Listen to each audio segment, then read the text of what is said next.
right, hello, welcome back to the Absolute Ultimate Escapist Comics podcast. This week, sorry, this is take number 3 because I've accidentally been messing up the recording on the next part. But this is our single issues roundtable. We're going to be talking about a lot of really good issues this week. We're going to be talking about Vertigo's Best, Bleeding Hearts number 2.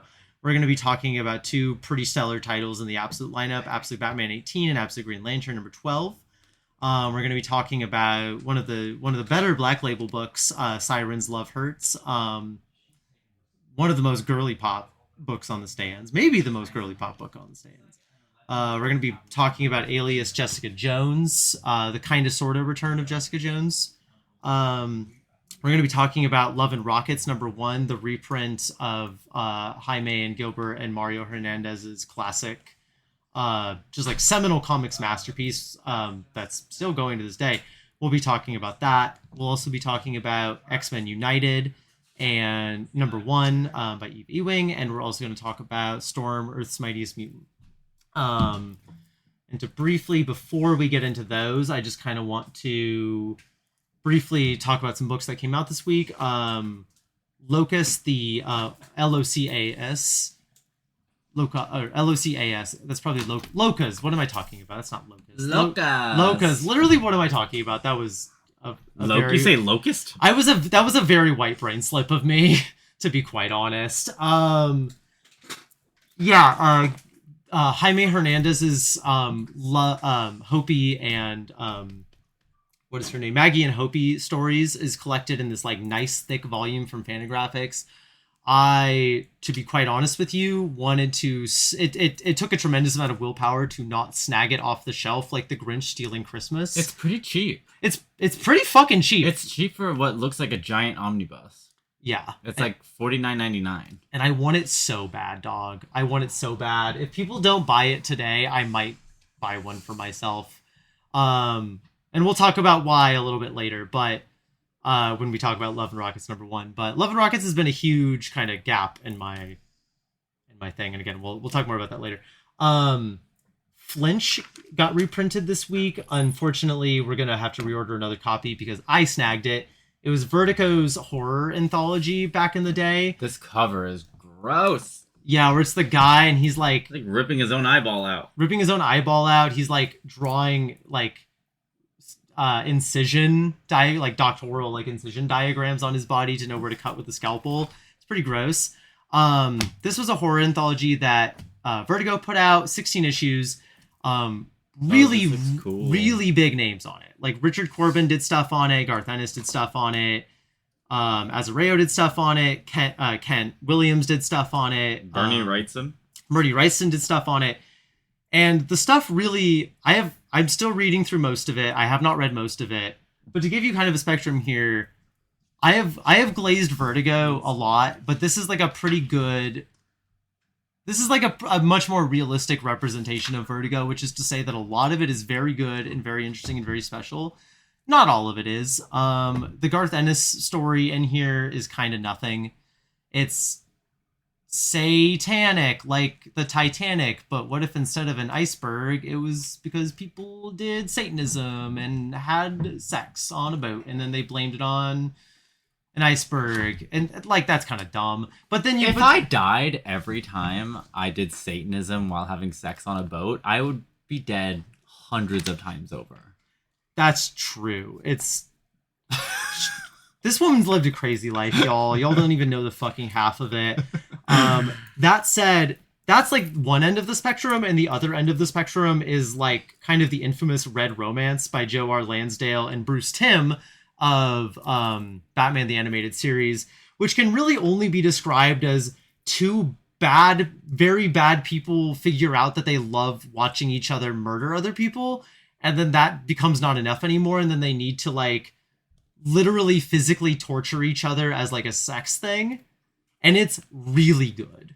Like, horror anthologies have no sauce these days, and it's because they don't do anything with even half the level of like horror or eroticism of these 2 like dog shit straight people getting off literally torturing each other with like pliers and fucking blowtorches and shit.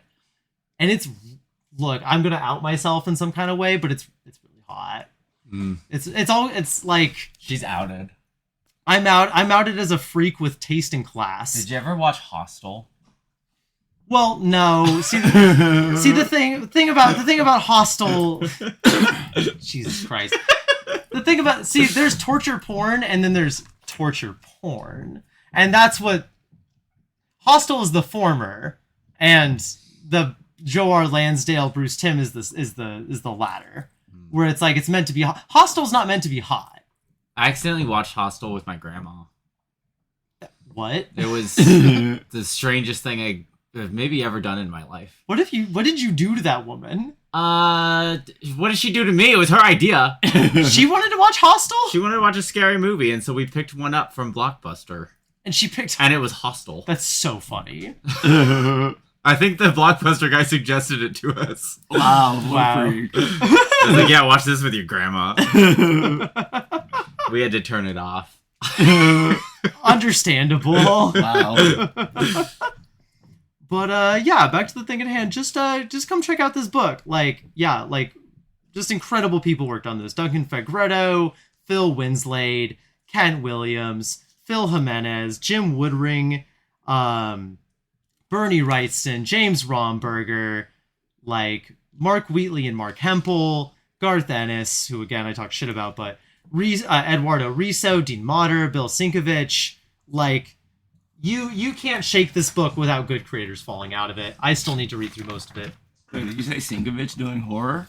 Yeah, Sinkovich did. Where is it? Right here. Hey, welcome in. Yeah, Dean Motter and Bill Sinkovich. Oh, good shit. Yeah, there's names in here that are just they just don't got this kind of sauce anymore. They just don't put this level of effort into horror anthologies anymore. Yeah. Even if not all of them work, and again, I said what I said about fucking the Garth Ennis one that I didn't like, but Garth Ennis one would be the high point of most horror anthologies nowadays. So anyway, we got Locas, we got Flinch, we got Metadogos, the new release from Drawn and Quarterly, which is kind of being described as the punkazine version of Tekken Kin Creep that's focusing on the intersection of race and class, from a French Vietnamese cartoonist. It looks fucking incredible. It looks unreal. Mixing a little anywhere, it's somewhere between Tekken Kin Creed and Ted McKeever. If any of y'all are familiar with Goat Ted McKeever, a little bit of maybe a little bit of Freddie Carrasco in here too. It looks great. Check it out. I also took our copy of that one because comic book gestures privilege. But anyway, those are trades. You can come look at them for yourself. Let's talk about some single issues. We wanted to start with Sirens, I believe. Did we want to start with Sirens Divas? Yes. Sirens number 2. Sorry, I got distracted by Absolute Green Lantern. How are you liking it so far? It's interesting. Yeah, it's a weird book. We'll get to that. We'll get to that. What a fun little book. Good art. Very good art. Yeah, I really Janoi Lindsay's work grew on me. It took me a second to acclimate to it, but I was oh no, this is good, and it's doing some interesting stuff. Oh my god, Sirens continues to draw just the hottest women. Oh my god. Ugh, Renee Montoya. Oh my god, the Renee Montoya of it all. Oh my god, what a baddie. Talk about fuck the police. Yeah, we've talked about ACAB hall passes before of who you would send to jail and but ACAB hall pass and the cop that I would fuck, and it's Renee Montoya. the things look, I'm a dom, but the things I would bark for that woman is all I'm saying. Lil Wayne may have made some points with that one. This is all I'm saying. Yeah. Wee. You're so right for that. Yeah, she's so hot. Oh my god. And the men in this comic they just cannot draw them very gay. Yes, actually. All the women are just so stacked and so into each other. I mean, the Harley and Ivy of it all. Mhm. Like, every time they're on panel, I'm just like, wow, they're really in love. Yeah. Like, you just feel that, the way they draw it, and then they can't help but draw all the men extremely gay. Thank you. The art is excellent in this book. Thank you, Babs Tarr, for being a lesbian. Like, I think we've all talked about this, but it's like, there's a certain class of gay women's artists, Q Hayashida among them, of Dorohedoro fame, who, like, when they draw women, that, like, there is like a very palpable female gaze going on, and these women are hot in ways that just, like, are not nearly as appealing to, like, men, because it's not for men, and you can tell when it off-puts men, and it's very funny to watch men be off-put by it, because it's just really good art. It is, like, both technically just very accomplished cartooning, just wildly expressive and gorgeous and fun. It's one of the best looking books on the shelves. And also these women are hot. Like, men trying to draw women are usually not that good at it, because most men kind of don't. I know, it's like hot women, but they're not goofy cheesecake booby comics. They're you know what I mean? Like, it's hard to describe. Yeah, they're real people. They're real people, and they're sexy in ways that don't just appeal to fucking, like, these are women with, like, huge racks and, like, like kind of skimpier outfits, and, like, and you would think that this is for men. There's, like, a couple sex scenes in here, one of which is, like, straight. You'd think this would be for men, but it's not, because it really does come down to framing. I mean, it is a straight sex scene, but I personally found it hot, which is saying something. Yeah, Uh-oh. right? Uh-oh. This better not awaken anything within me. Oh no, my long... What's the word I'm looking for? My long repressed Batman fetish. The reader's barely disguised fetish. Bring back Batman Full Frontal.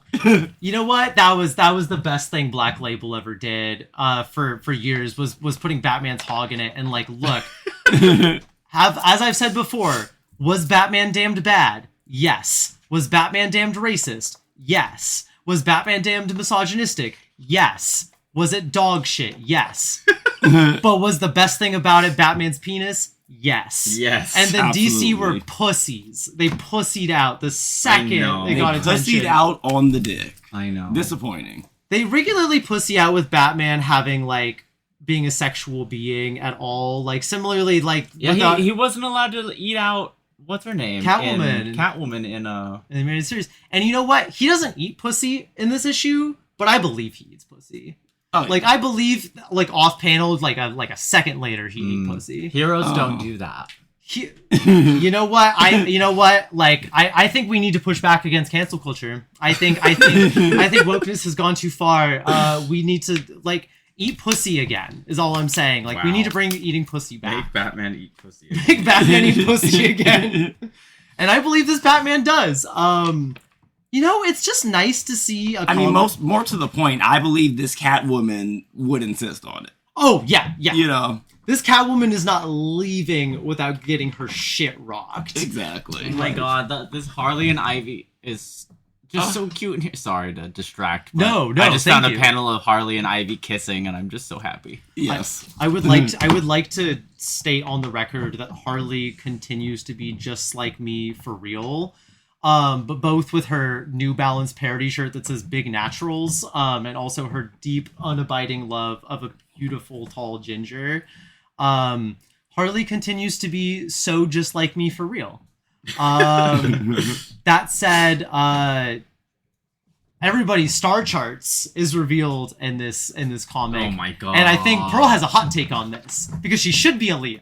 Because I'm a Leo, and she's just like Harley being a Leo would make a lot of sense. Her being a fire sign at all would make sense. In this book, they make her a Libra. Mm-hmm. Tell us more. Well, I mean, a Libra, the symbol for the Libra is the scales, where you weigh things and judge things. They're the arbiters of justice. Mm-hmm. Harley Quinn is a maniac. She's at least... I can't believe they didn't make her a Gemini. Yeah, she should have been a Gemini. She should have been a Gemini. Who was a Gemini? Someone was a Gemini, I think. Was it? I don't think anyone was a Gemini.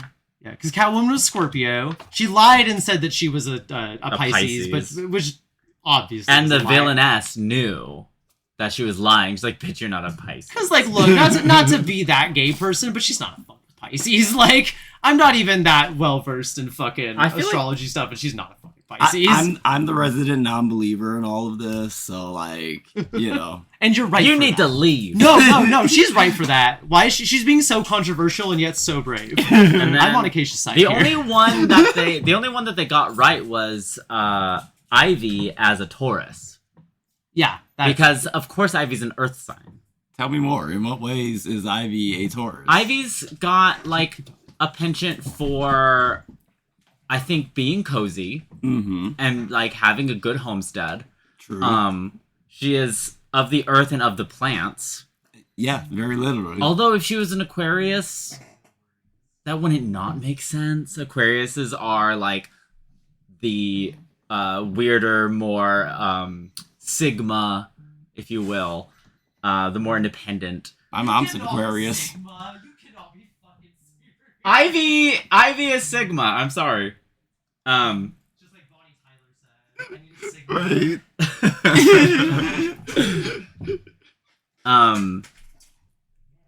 Yeah, but if she's gonna be a Taurus, I'll accept it. Uh-huh. What are the other Earth signs? Virgo and Capricorn. Capricorn. Obviously. I don't see her as a Capricorn. I don't see her as a... Yeah, of all the Earth signs, she would have to be a Taurus. Taurus is also known for being hungry and being insatiable. So I think that works for her. Libra, maybe when Harley Quinn, for whatever reason, was kind of a part of the Bat family for a second, that was maybe like the most Libra thing she could have done. But she's not Libra. She's an agent of chaos.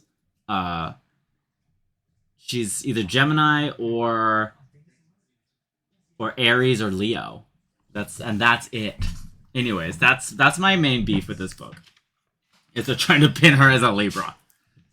Yes, which is a totally valid and sensible beef to have. It is valid beef.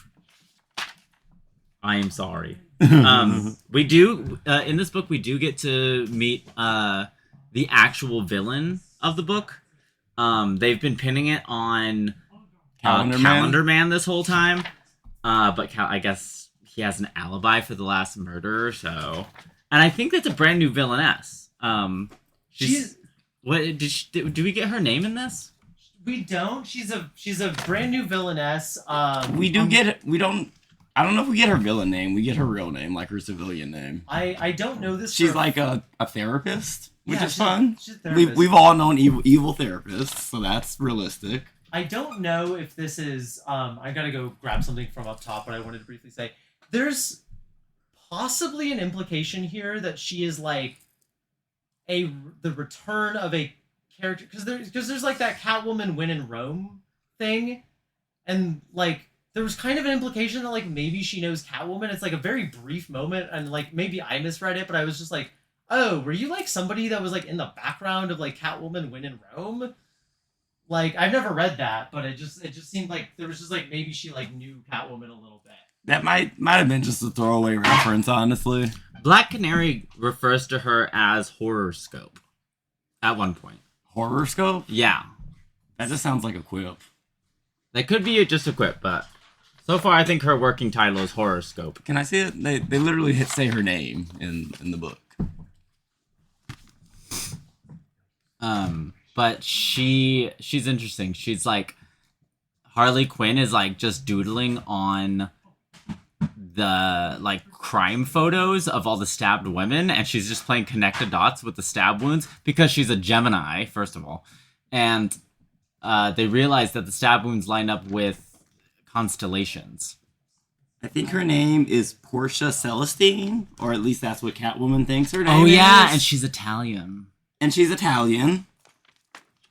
That's so brave. Italian X. Italian X. Mm-hmm. She is of Sopranos experience. Oh my god. Yeah. Good villain. Did you like the book, Acacia? Oh, I did enjoy it a lot. I mean, it was just like... You didn't read number 1, right? I didn't read number 1. But this was very much kind of like a romp in this way. Like a very kind of like... like, I don't know, like a road trip movie or something. I mean, it's not literally that. Like, they're not going anywhere, but it's like It's this, like one a girl's trip. a series of events, and they're all, it's not very, like, you're along for the ride. You know what I mean? Like, and it's interesting because it's like, the time frame the book takes place over is longer than you would think once you read it, but the whole thing feels very like snappy and action packed. Like, I want to very see much it cutting animated. out like the bullshit and just like get to the good shit. It would be such a good animated series. It would. I mean, it draws so much from the Harley Quinn animated series that exists. I feel like it feels a lot like what was that other thing they were all in? The Birds of Prey. Oh yeah, the Birds of Prey, the Kelly Thompson one. Yeah, it feels a lot like Birds of Prey, but like, I don't know, sillier, sexier. God, one of these days they're gonna let Kelly Thompson like off the leash and just let her do something feral. Because like you see that like again like we don't want to talk about too much because it's not out this week, but like her in Absolute Wonder Woman, like the like bisexual sexual tension going on between like her and Zatanna is fucking crazy. The amount of gay shit happening in that book is wild. And I've said this before to people here individually, but I'll say it on the record for the podcast. If Absolute Wonder Woman and Absolute Zatanna do not scissor at the end of this arc, I will be storming the DC offices like this is my personal January 6th.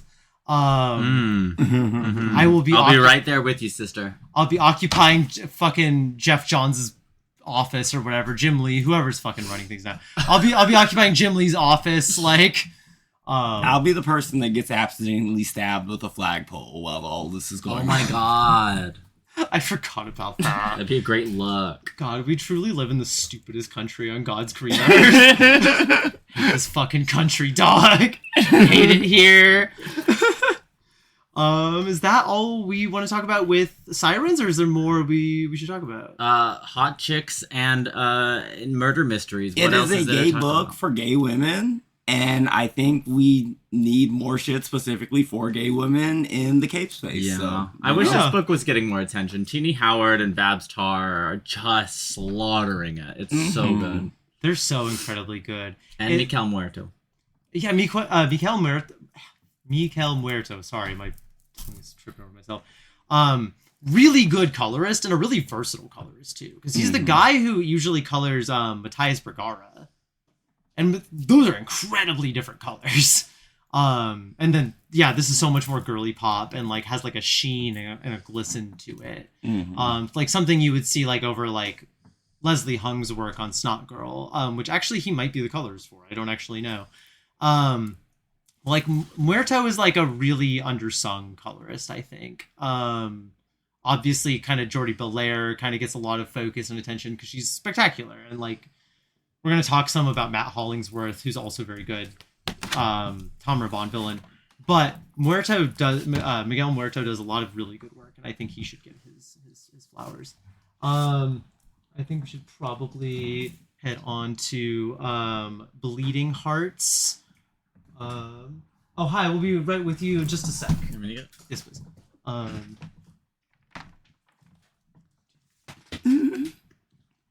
All right, next we're going to talk about Bleeding Hearts from Vertigo Comics by Dennis Camp and Stephen Morian, creators of 20th Century Men, the upcoming Ultimates number 23, and just some of the best fucking creators in comics right now, the two of them. We've long glazed them on the show. We don't need to glaze them any more than that. But we should talk about this book, Bleeding Hearts number 2. This is another one like Sirens that all three of us read. I would just like to kind of maybe introduce this and then we could kind of start talking about it. I've said before that like all of these, out of all of the books, this one feels the most like Vertigo in the sense that it's like really doing something different. Like nothing else feels like this in any tangible way on the shelves. I can't even think of another book that it feels like. We are kind of in an interesting period, and this is a much longer article that I want to write, so I'm not going to get into it much now, but like between Bleeding Hearts and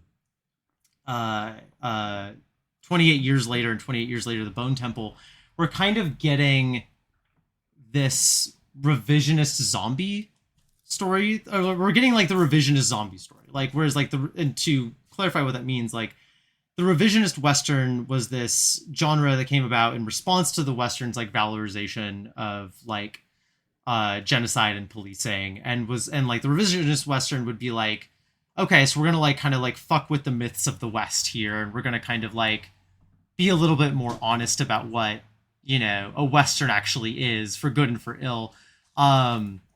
Cormac McCarthy does a lot of revisionist Westerns, is a good example of them. Red Dead Redemption 2 is arguably a revisionist Western.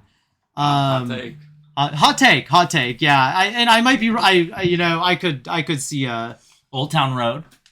Old Town Road, revisionist. You know what? I will die on that hill. Old Town Road, revisionist Western, I believe. Take my horse to the Old Town Road. I'm gonna ride till I can't no more. Ride till I can't no. But we're getting these, to get back to the revisionist zombie story, we're like getting these zombie stories where like zombie stories often have like a particularly like, again, like I like, for example, I love The Last of Us 2 despite many things. We don't even have time to get into that. Oh my gosh. That's a whole other thing. We don't have time. Yeah. That's a whole fucking mess. But Druckmann, you will always be famous and infamous. Always both. yeah, it's like we can't hang out, but I like what I like. You can't hang like actually spiritually Israeli. Like the term spiritually Israeli gets thrown around a lot. There is some spiritually Israeli. Anyway, we can't get into The Last of Us 2. This is a whole fucking mess, and I know we all feel strongly enough about it that we will just start talking about it. Like I love that thing, and like, you know, people on this podcast have expressed liking The Walking Dead before, or like, but the thing about the zombie genre is that there's like a kind of an inherently reactionary bent to it. There's kind of this inherent in-baked assumption that like people are only out to get each other, and so thus like it becomes this like very like, you know, it like kind of post George Romero's stuff, which is pretty radical. Like a lot of the original zombie stuff by George Romero is pretty like the one of the main protagonist of George Romero's first zombie movie is a black man, and that's very important. Like when he made that in the 60s, that was incredibly crucial to the material. Like it is a very political movie. And kind of similarly, like 28 Days Later in 2004, like which most zombie thing, or in 2001, 2002, which most modern zombie things have kind of spun off of, like The Last of Us and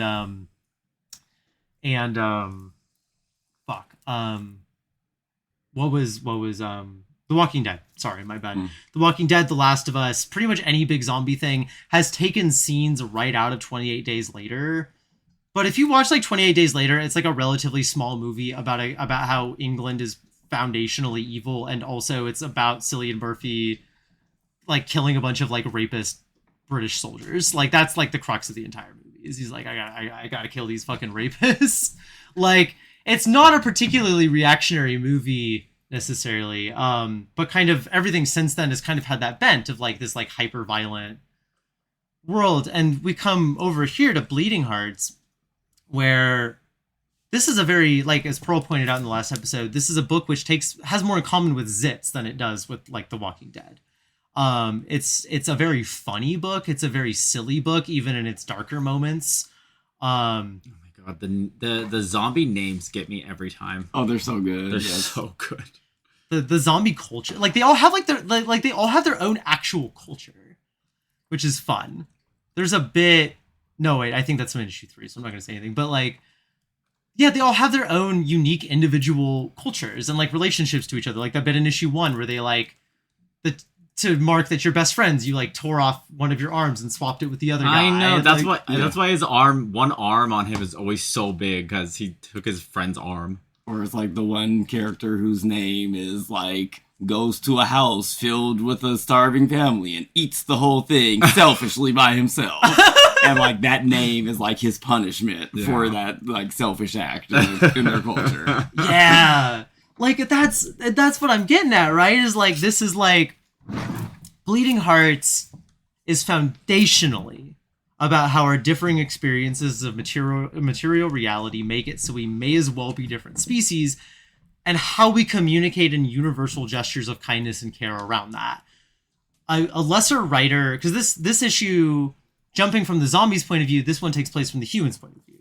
The last survivor of the humans who got ate last issue, and it's this really beautiful piece, and she's talking about like the daughter she had with her husband, and then her husband dying, and like her daughter getting, there's a really crucial line where it's like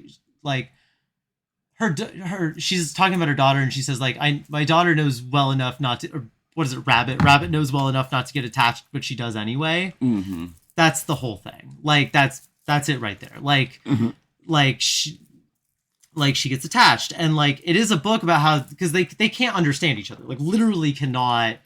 The sound of the zombies just sound like groaning. To the zombies, the sound of human beings sound like screeches. I think that might actually just be the very, very beginning of issue 3, but like, they both sound like monstrous to each other. They both inherently view each other with distrust or like uncertainty, and they don't know how to communicate because they literally can't. And a lesser book would be like, this is about the political divide in America. And it's not that, because that's too simple for what this is. Like, this is like two cultures of people who have such foundationally different experiences with the world that it literally makes it impossible for them to communicate directly in like, at least in like direct language terms. They can't have like a direct conversation. But what they can do is like these universal gestures of kindness and care.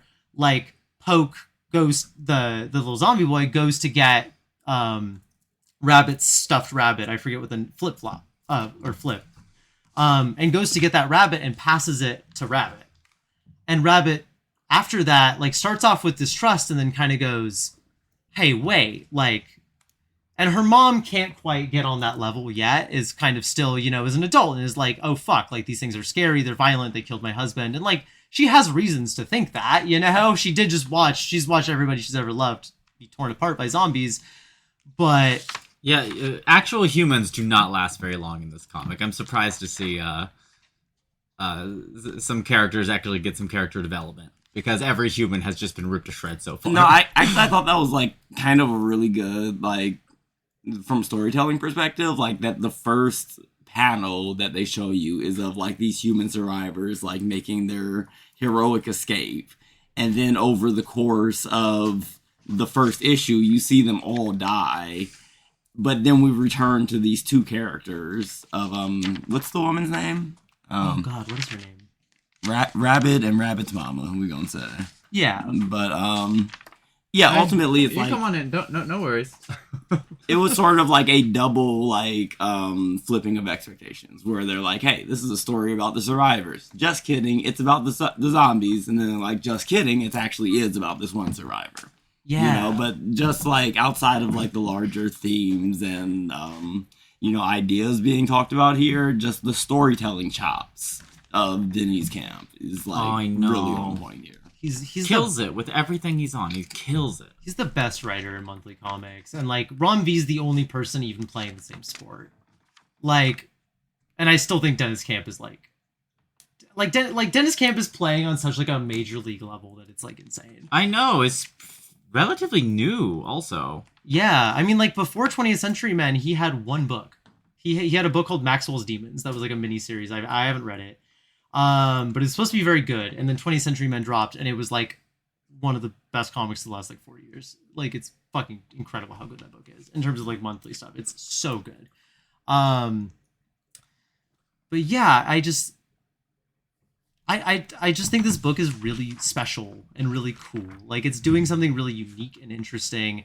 I like that this book is like engaging with, how do you communicate across lines of like fundamentally different material reality experiences? Because like, it's not as simple and reductive as like a political like right versus left blah blah blah. It's like, how do you like Sorry, I accidentally went backwards in the conversation. My bad.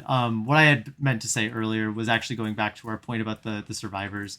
Was that it seems like there's like an implication here that like a lot of survivors are dead at this point. Yeah, the implication seems to be that most of the world is dead, or at least they seem to be in North America. That most of the continent has already been killed and eaten by the various hordes, and for the zombies, from their point of view, like food is getting scarcer and scarcer, and life is getting better because I don't know. The book hasn't really gotten into the idea of whether or not a zombie horde, a zombie planet is like sustainable long term, but it seems to be at least implying that it is not, and what's going to happen when they run out of food, is perhaps a question that will be answered later on. Yeah, and I'm excited for that because Dennis Camp does really think about those things. He is like a guy who like all of his books are kind of taking like a pretty base good idea premise and then being like how deep can we like get into that? Like Assorted Crisis Event similarly is like how many different facets of like what a crisis event happening to a regular person would look like. And Camp is really good here. But sorry, Pearl, you were going to say something, and I think I cut you off. I'm really interested in this beating heart. Yeah. That's like the big, like his heart is just beating, and is he coming back to life? And are his friends going to try to eat him? That's what I'm really interested in. I mean, there is definitely going to be a confrontation with, like, his bestie. Yeah, once they figure out his heart's beating. And that seems like it's going to happen soon, because I think they were here together in this abandoned school. And then we kind of cut to, him bringing back all of the rabbits, various toys and, food for him and his mother. And we don't really know what happened in between. So I suspect issue 3 is going to like fill in that gap for us. They don't really remember that they were ever human. I believe. Hopefully that happens in this issue and not issue 3. Because I have actually read issue 3. Yeah, Pearl and I have both read issue 3 because they sent us a little PDF. And I'm trying not to reference issue 3. Yeah, because issue 3 does some really cool things that I keep wanting to reference it. But yeah, I'd be really curious to see where the memory kind of aspect comes back, because like I imagine he might start remembering some things, and also where does that leave him and being able to kind of be this like weird middle ground between the material realities of life and death. To kind of jump a little bit when in there, just to kind of talk about the art really quickly. Look, I glaze Stipenmorian all the time. We've talked about how his art is closer, like evokes more things like Zitz and Crazy Cat than it does a traditional zombie book. That his form, he does like so much with like having like a very loose form. He can tighten that form up really intensely. Like there are parts of like 20th Century Men where the forms are really tight. There's like very hyper intense detail. He can also go very abstract, and he can go very loose with his line. He plays with anatomy for expressiveness a lot. He's very good. I think he's one of our best like working cartoonists. He's just unbelievably good. And this is like a more restrained issue from Stipenmorian. Like he's not doing quite as many it definitely is like a little bit more reined in some of his like wilder tendencies, like that. If you definitely feels settled down compared to issue 1, which like artistically, like that first panel of issue 1, I was just like, this looks like 3 different like drawing like style aesthetics, on one panel, and it was just like I don't know, and I don't know, but it's like it seems like he settled into like a more consistent style here. But also I feel like it's kind of like emotional and like based on like the tone that he wants these scenes to have, you know what I mean? Like how disparate or focused the style will be, kind of like the reader's focus follows that to an extent, Exactly. Yeah. And like what he does zero in on here is like some really solid abstraction. The bit where she's talking about like her husband's death and like paralleling the going up the stairs, and that like that's just incredible. Like the use of that, and we'll talk about color in just a second, but just like the silhouette work there, and just like the parallel with her going up the stairs and the kind of almost curve of it a little bit. He plays a lot with having a like much looser backgrounds. And just like I just love Stippen's work. I will later show you this Santa Claus book he's doing called Our Soot Stained Heart. That's unhinged. It's crazy. But kind of the last thing I want to say about this book, because we've been talking about it for a while, we should jump around. Matt Hollingsworth is a colorist who's been in the game so long it's easy to take him for granted. He's done like you've seen a Matt Hollingsworth color at some point. Like if you've read the original Jessica Jones, he did that. Like if he's done books for Marvel, he's done books for DC, he's done books for Vertigo, he's done books for, I think he was like the artist on, or the colorist on maybe Preacher was maybe the colorist. Like he's been around for fucking ever. And it's really easy for somebody who's been around forever like that to kind of take them for granted. Like you just see Matt Hollingsworth's name on there and you're just like, yeah, he's the color guy. But his color work cannot be overstated here. He really, really gets how to color Stippen Morian for maximum effect. He really gets what Stippen Morian's doing. Like with these kind of like almost painted, but kind of like very soft paint. Like it's not watercolor, but it's like, I don't even know exactly what to call it, but it's this kind of dreamier kind of like color. A lot of like purples, a lot of like kind of these pink purples, these kind of like dark blue greens, this kind of like reddish orange. Like there's something very playful and very evocative about it. There's a panel, again, I don't want to speak too much about issue 3, where it's just like both the composition of Morian's images and the purple and blacks that Hollingsworth uses are so evocative, are so beautifully done. Like it just... Yeah, it's a good color palette. Yeah. It uses a limited color palette very, very effectively.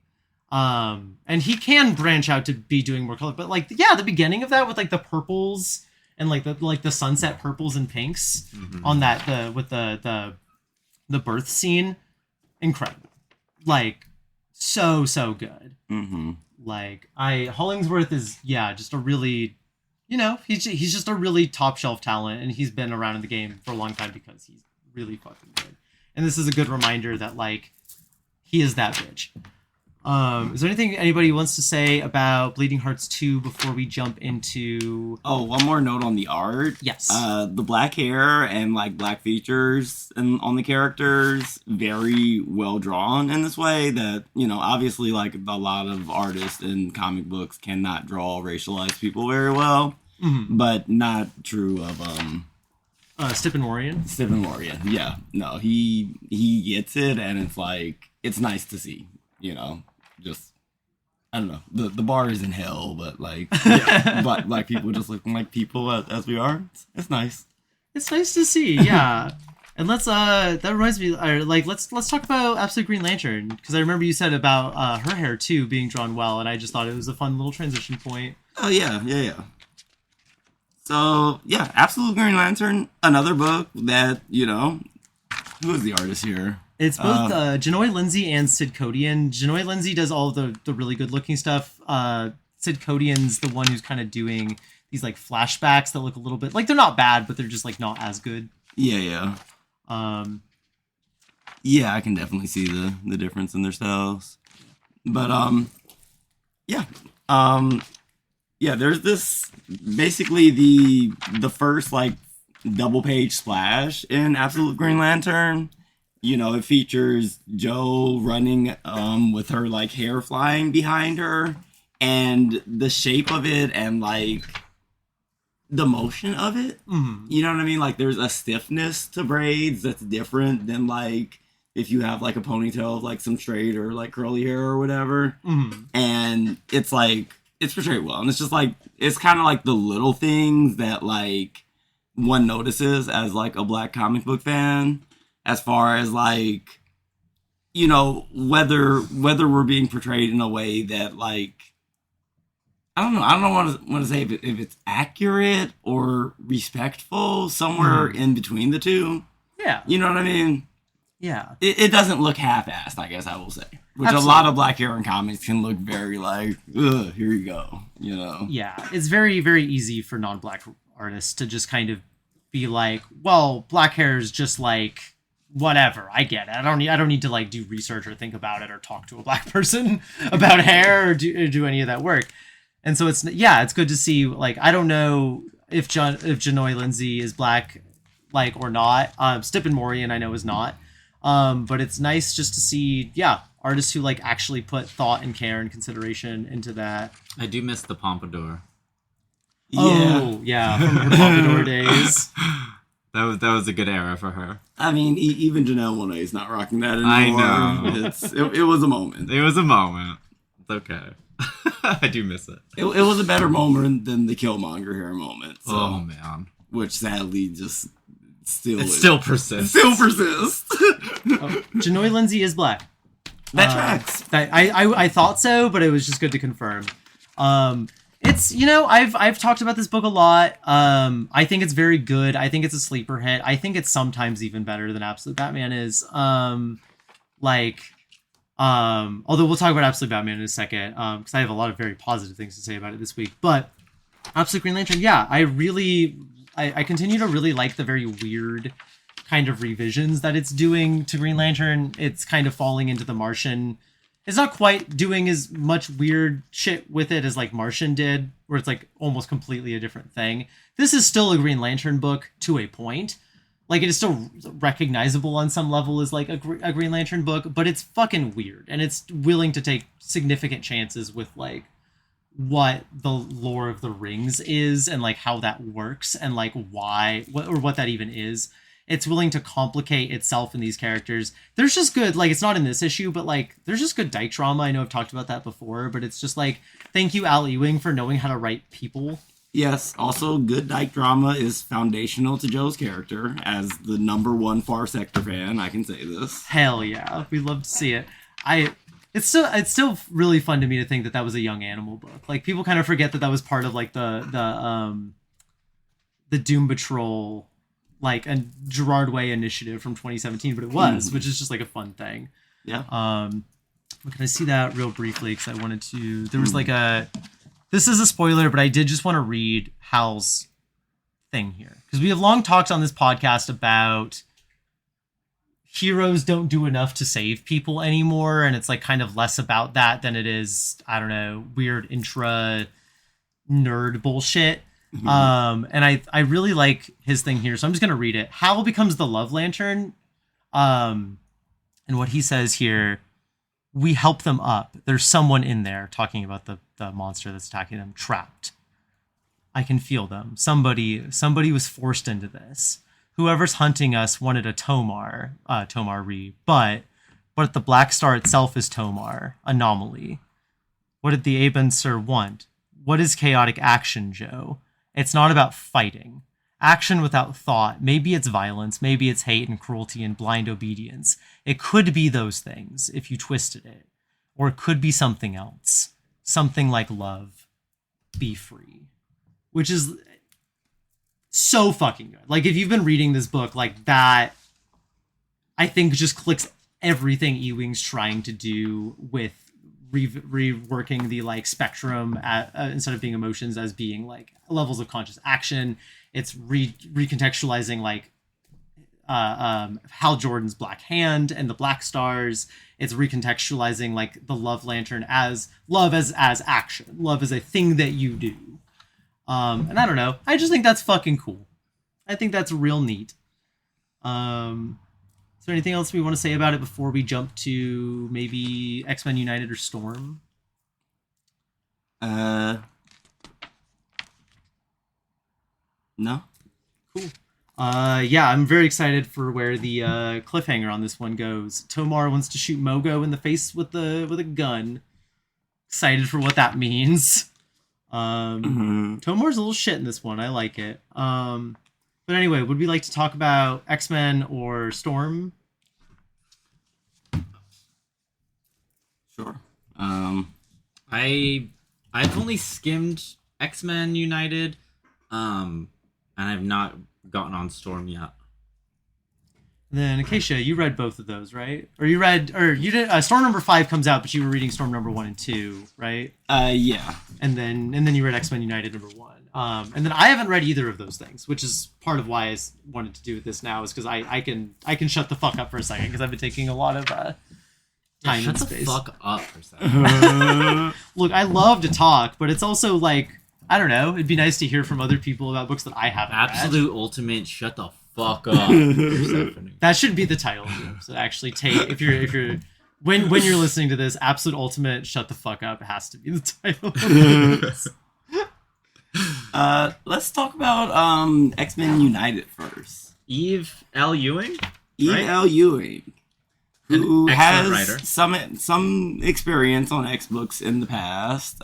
She recently wrote Exceptional X-Men, which I read like the first issue and a half of. It was, interesting or whatever.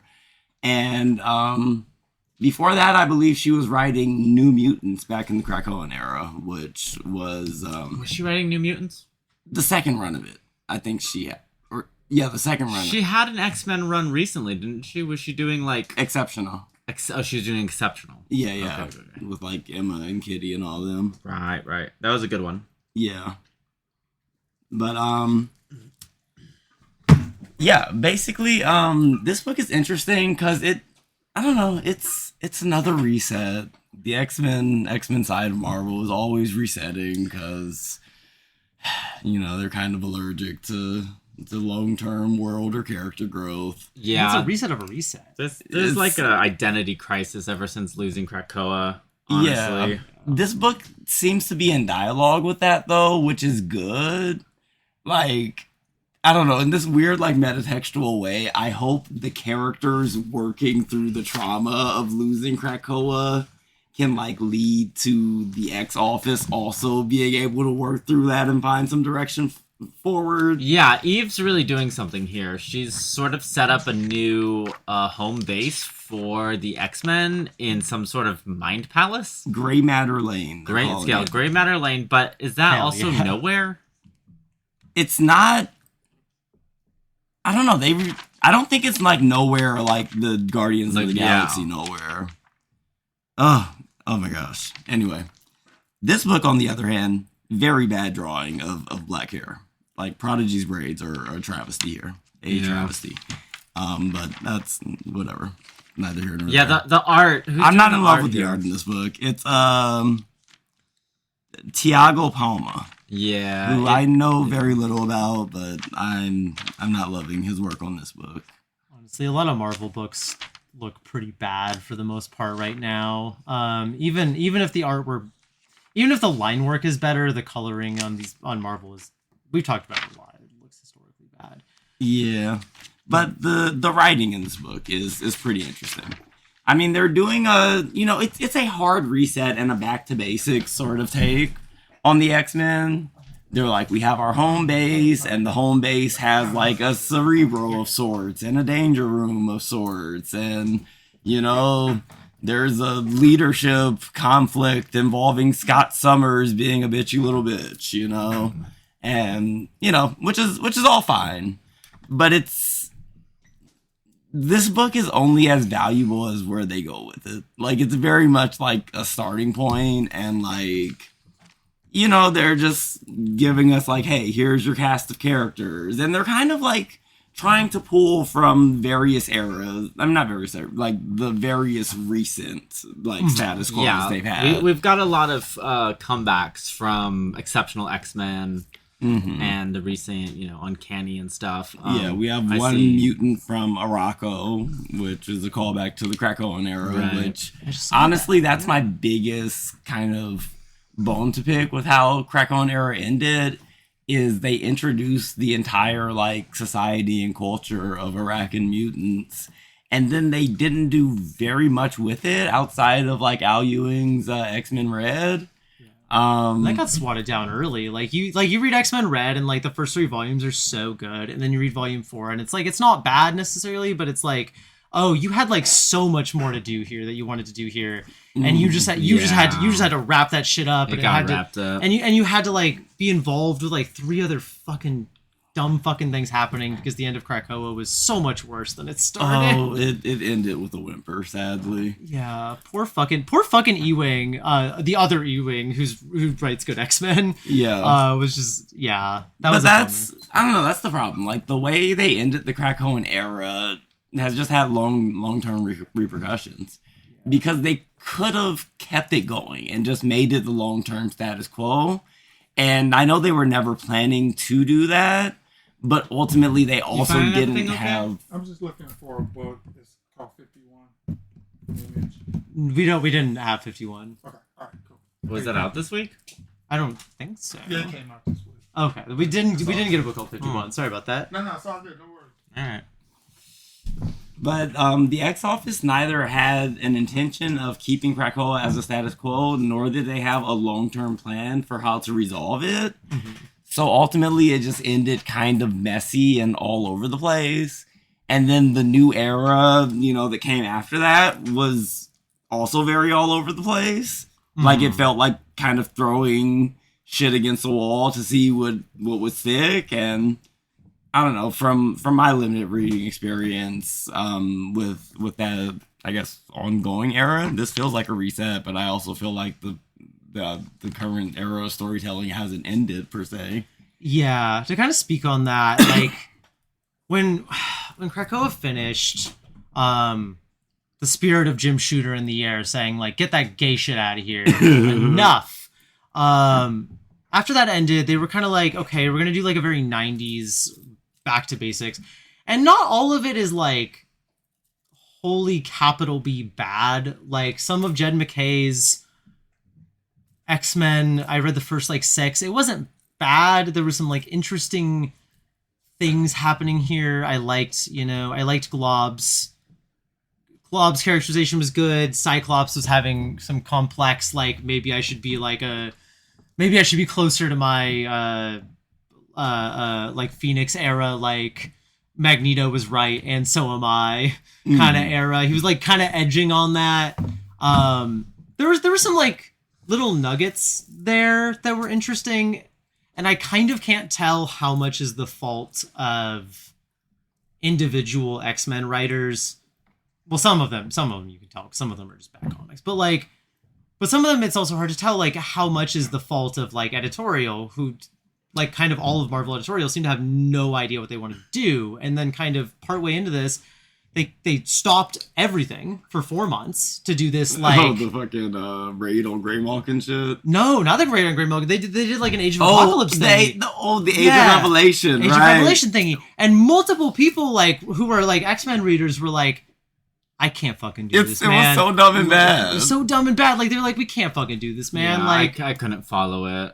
It's rough out here for X-Men readers. And it was like, they telegraphed it so early, and I knew it was going to be bad. When they did the fucking, like, who's going to be Apocalypse's heir mini event. And then they had all these really good candidates. And then they were like, oh, it's going to be Doug, because fuck all his previous, characterization and storytelling throughout the Krakoan era, which was actually pretty interesting. Yeah. With my man's got married. He was like perma-merged with Warlock.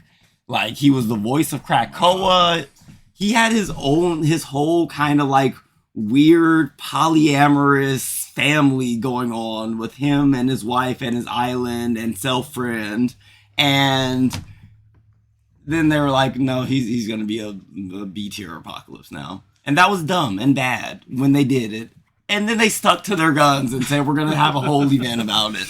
And do they not? I don't know. Was there no feedback? Did the fans not say, hey, this is dumb, don't do this? Do they just ignore what fans want? I don't understand. I think they're ignoring, because I don't know how you end the Age of, or sorry, not Age of Revelation. I don't know how you end Krakoa like they did if you give even a single shit. Like, so speaking to your point about Doug, like, Apocalypse, similarly, was a character who was given so much depth. A character I had previously never really cared about. They made him so interesting for the first time ever. He could just have like, a single conversation from him was fascinating. Like, that issue 4 of Hickman's X-Men, where fucking Apocalypse was just having, like, a religious debate with Nightcrawler is peak. Yes. It's so good. And then the end of like they made him like a cool like fucking like religious leader and a wife guy. A wife guy apocalypse is one of the best things Jay Hicks ever done. And then in the end they were just like, well, he's just gotta be evil again because that's how he was in the 90s. Reintroduced him in like the, penultimate issue of the Krakoan era, and it's just like, and now he just wants to fight all the X-Men. It's like, bro. Yeah. He was mentoring them in the ways of mutant magic. Like, he was doing all kinds of like cool ass shit, merging like the world of like X-Men with the world of like, mystical Marvel, blah blah blah. And now he was just a villain again. And now his heir is an even more boring villain. And I'm like, what are we doing here? That's my question.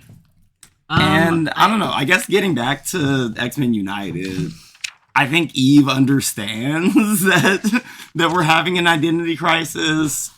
And her solution does seem to be very much like back to basics.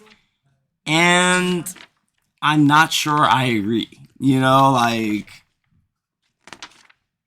I think Eve Ewing is a fantastic storyteller and could definitely do some interesting things with the premise that she set up here.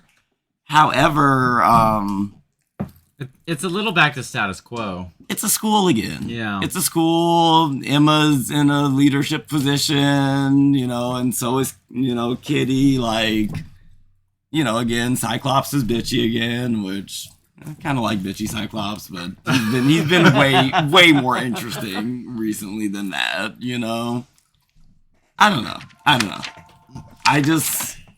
I want to see X-Men comics be good again, and I'm not sure if they're working with enough ideas to make that the case, actually. This book was a fun read, and it was very, comfort food for longtime X-Men fans. Mm-hmm. It's like, oh, there's a Danger Room session, but somebody got too into it, and now it's actually dangerous. It's very, they're playing the hits, They're playing the hits. But, I don't know. There's so many new characters, though. If they can do something interesting with at least one of these characters and give me some, character arc to invest in.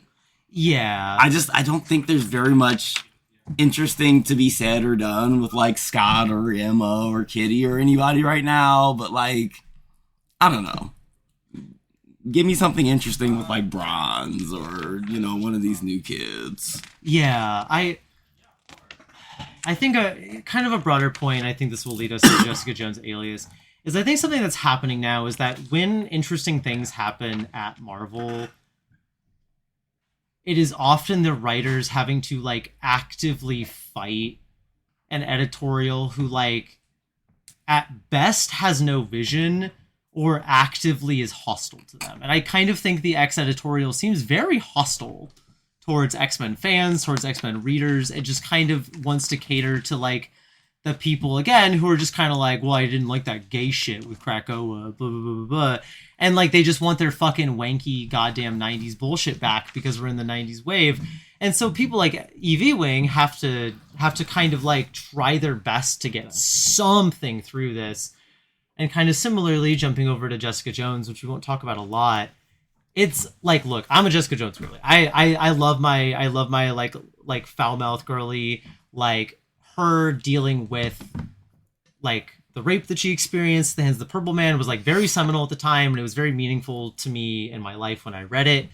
I appreciate that she's not dealing with the Purple Man in this, just as a brief note, because I think writers have kind of gotten stuck in being we just gotta have her endlessly relitigate the thing with her rapist, and it's guys, Alias already, it was in the original series, they already did the whole arc on that. And also, just to put yourself in the shoes of the character for a second, what a living hell. Yeah. Just your whole life is defined by you having to confront your rapist over and over and over and over again. And you never move on, you never heal. Yeah. You know, such is the way of being in a comic book, but still, it's egregious sometimes. It's egregious. And so for a while, Jessica, like, nobody's really done anything with Jessica Jones. She's kind of, I mean, like, Gail Simone did a thing called The Variants, which seemed okay. It had Phil Noto art, made it really hard for me to get through it. Yeah, I mean, Phil Noto's one of those dudes who, like, I'll show you this later if I can find it, but he did a Fantastic Four versus the Planet of the Apes cover recently, and all of the variants for each issue. There's one variant each issue that is done like a classic movie poster, and he did one that's a reference to that's like remaking the Wicker Man poster, and it looks so good, and it's like, you have this in you, like. You can just, like, change your shit up and, like, make it look like... Because there's times where I think Phil Noto can work for the story, but a lot of the time, yeah, it can be so flat. And, like, he changes it up here, and it's like, it's like, echoing the cover to a degree, but it's, like... Or echoing the original movie poster to a degree. But it's, like, you have that gas? Like, you have, like, this, like, abstraction that you're, like, playing with here. These, like, thin, wiry... like figures in this very like 70s movie poster. Like, you can do that. But anyway, I'll have to see that because I was just thinking, is Phil Noto like influenced by Romita Jr.? Because there's something about their art that reminds me of each other, and it's just the uncanny valley of like the faces or something. Like, hold on, I'm gonna push this back just because the table's shaking. But I had never thought of that. But you're so right. I think that actually really helps me kind of get what maybe Noto was trying to... Yeah, you know what? He's a JRJR guy. Yeah, that makes a lot of sense. That makes so much sense. And also, a JRJR guy, and he's probably also a little bit of... I wonder if he's also a little bit of a Salvador LaRocca guy. Like... Another artist for whom coloring really changes the whole game. Because, like, LaRocca looks like dog shit if you put that fucking 2000s coloring over him. But, like, if you put, like, if you look at, like, read Hickman's Avengers or whatever, and LaRocca's art, and you're like, fuck, this LaRocca? Anyway, we are getting so afield. And this is already running so long, and that's okay. Like, Tate will probably just chop into two. And you know what? We have so much good stuff here. I think this is just an incredible episode. I think we fucking slayed it. But Jessica Jones is back. It's better than expected, which the bar is subterranean here, because they haven't done almost anything good with Jessica Jones for a while. And admittedly, they're only doing it in part because the show is coming out, or Daredevil season 2 is coming out, and Jessica Jones is coming back, which, first of all, Daredevil show, shockingly really great, besides episode 5. 2, I'm really excited to see Kristen Ritter as Jessica Jones again. Like, look, I'm a simple woman. I thought that first season was so fucking gas. It really was, yeah. It was so good. I'm just happy to see her again. And so they're doing this series, and like, the thing is, like, it's one of the better looking Marvel books because Borges is doing. He's doing, like, it doesn't look that great, but he's definitely like channeling Michael Gaydos from the original series. He's channeling Alex Maleev. He's channeling that kind of era of like 2000s, like more like shadowy, kind of very angular artists. And so it like looks pretty good, if not like, it's not particularly ambitious, but it looks better than most Marvel books do at this point. And the coloring is okay. That said, I like it overall. I think Sam Humphries has not a bad voice for the character, but kind of to bring it back to what we were talking about with X-Men United, he's having to push an interesting thing through a bunch of dumb Marvel editorial bullshit. One of those things is that Red Band is... The less serious thing is that Red Band is nonsense, and it doesn't mean anything, and I don't know what we're doing with explicit content here if she can't even say fuck. The fact that she can say shit as much as she does is a step up from what Red Band was doing. Like, we were having, like, Punisher, like fucking Tombstone was, like, cutting dudes, like, pieces of dudes' faces off very graphically, and then, but, like, the word fuck and cunt and shit was, like, bleeped out kind of bullshit. It's like, welcome to Baby America. We're in Baby America. And, like Black Label was kind of that way, too, for a while, but at least some of the Black Label stuff now, like Sirens, that's like, thank you for just letting the girls say some bad words. serious. Like we live finally as like we're being serious here. Yeah. And so Sam Humphries is like, you can actively feel him like he like wants to say fuck so bad because it's so clear that that's what a moment calls for. And he just has to use shit and damn. It's weird that damn kind of ends up becoming like even more of a fuck insert than it's weird. And you see him like straining against like this, the more serious difficulty. And I think he's really making he's making maybe the best of this that you could. But that in Amazing Spider-Man recently, because of the stupid gang war bullshit that happened at the end of fucking Zeb Wells' thing, Luke Cage is mayor of New York City. That's still a thing. It's still a thing, and it's dumb and bad. Every time I look up at Marvel Comics, I'm just like, wait, the dumb thing that they were doing 5 years ago is still happening, and it's always still happening. It's always still fucking happening. Like, And they won't change the status quo when it's something cool, but when it's something really dumb, they're like, yeah, Mayor Luke Cage. And so most of this issue is like Jessica being like, I had to give up my fucking license. And she finds her neighbors killed when she's like going back to her office. And then this reporter snags a photo of her and is like, journalist who was supposed to not be investigator who's not supposed to be an investigator anymore. She had to turn in her badge because of conflict of interest with the mayor's office or whatever. She's back at it again. And a bunch of this issue is like Luke Cage being like, baby girl, I can't believe I'm saying this, but like, I'm the mayor now and I have to worry about optics and blah, blah, blah. And they get into this fight. And the fight itself is like well written, but it also necessitates that like Luke Cage be concerned about optics. Like, and it ends up accidentally being a book about how like assimilation into the broader political structure ends up just getting you nowhere, and that like Luke Cage can't really get anywhere. I don't know. I don't want to give Sam Humphries that credit. I mean, like maybe I think it's not there, but it's also just kind of there by necessity if you want to be even remotely serious about any of this. Like the whole thing is just like Jessica being like, literally, why can't I just go investigate my neighbors being murdered? Like, why the fuck do you even care? Like, and he's just like, well, no, I'm on your side, but like, we should fucking, I don't know, like the optics look bad for me and like I have to navigate optics, and like there's a whole bit in here where he's like, and this feels like Sam Humphries complaining more than it does like him being into this, but he's what is the thing Luke says? It's crazy. It's fucking crazy. This is an official line. He's like, Jesus, where is the fucking line? Because it's so important. Sorry, this is taking me a second. I can't believe I'm about to say this, but how about we give the cops a chance to do their job here? There's no fucking universe in which Luke Cage says that. Honestly, it's so disrespectful of his character. You Yeah. know, like I don't want to just be like Marvel Comics is racist, but Marvel Comics is racist, obviously. Comics is so funny. But it's just like the way that they're just treating this black character like just this blank slate.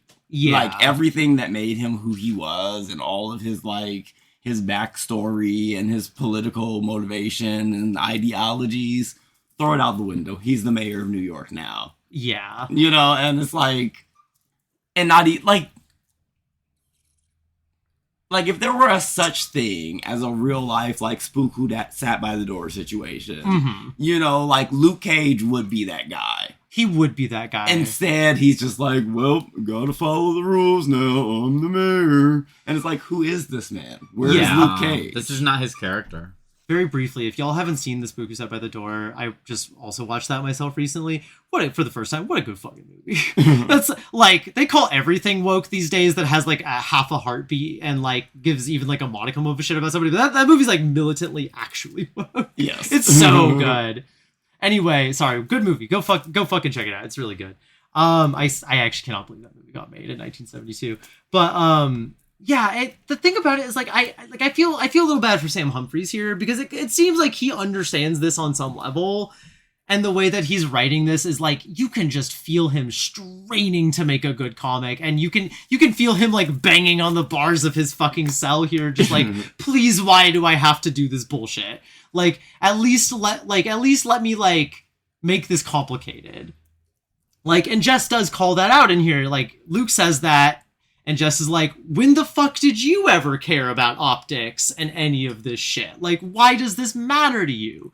And they have, like, a real argument. Like, it feels like a good argument. Like, it feels like actual human character writing. Again, I'm not saying this is even that good of a comic overall, but the bar is so fucking low at Marvel right now. They're just, like, having, like, a real human conversation with, like, messy, mature feelings wrapped up in that. I'm like, Jesus Christ, roll out the red carpet. Someone wrote a good fucking comic at Marvel. And it's, again, not even that good. We're not even going to get into the broader plot here. There's like Typhoid Mary, and there's like a cult thing, and that looks fine. I don't care. But I just, like, on one hand, I'm glad to have Jessica back. I'm glad to have a writer who seemingly gives a single fuck about her at all. But it is crazy that, like, even a good comic, like, has to be like a small flower blooming through the concrete at Marvel. And even then, like, it's like, it's inherently lesser because people like Evie Wing and Sam Humphries have to fucking deal with stupid bullshit, like, to get where they are. Like, and again, we're running out of time and we still got a few things to talk about, so I'm not going to talk about Imperial Guardians. For the short version, Hickman was going to set up a thing. Imperial Guardians was supposed to be the first in a long-running Guardian series. But then they canceled it to 5 issues last second and didn't say any reason why before it even released. And so Marvel's just doing nothing right now. Anyway, we got we're running a little bit long, but we've had some really good conversations. I think the last 2 things I want to talk about is Absolute Batman and Love and Rockets #1. Love and Rockets #1, I'll kind of talk about because I think it's a little bit maybe faster. Love and Rockets, seminal work by Gilbert and Jaime and Mario Hernandez. Been running since 1979, or I guess 80 was when it was actually published. Some of the comics in there were made in 1979. Still runs to this day. These guys, were a huge blind spot in my. I've read like you, if you're a comics reader of any serious, like, tasted class, you've at least, like, encountered some level of, like, a Jaime or Gilbert story somewhere, whether that, or even just like a cover that they've done, because they're so prolific. But I had personally never read Love and Rockets, and that was like a huge gap in my reading. And they put out Love and Rockets volume, or the first issue, reprinted as it was initially printed back in 1980. And God, I love the cover so much. It's very good. The cover's so good. The art is incredible. Like, just out of the gate, I'm going to say I Gilbert and Jaime are some of the best black and white artists that we have. The shit that they're doing from the jump, by the way, is incredible. And it's just clearing everything of that era that, like people kind of talk up, like, the Dark Knight Returns and all of these other seminal books. And, like, they are seminal books, they are important books. Love and Rockets does have respect on its name, but definitely less. And I just, like, they are just doing shit that, like, is just this stuff in here is bodying the future. Like, and this came out in 79, 80, and 81. Like, that's fucking crazy to me. It is. And it's so the original volume or magazine of this issue 1 is broken up between Gilbert and Jaime stories.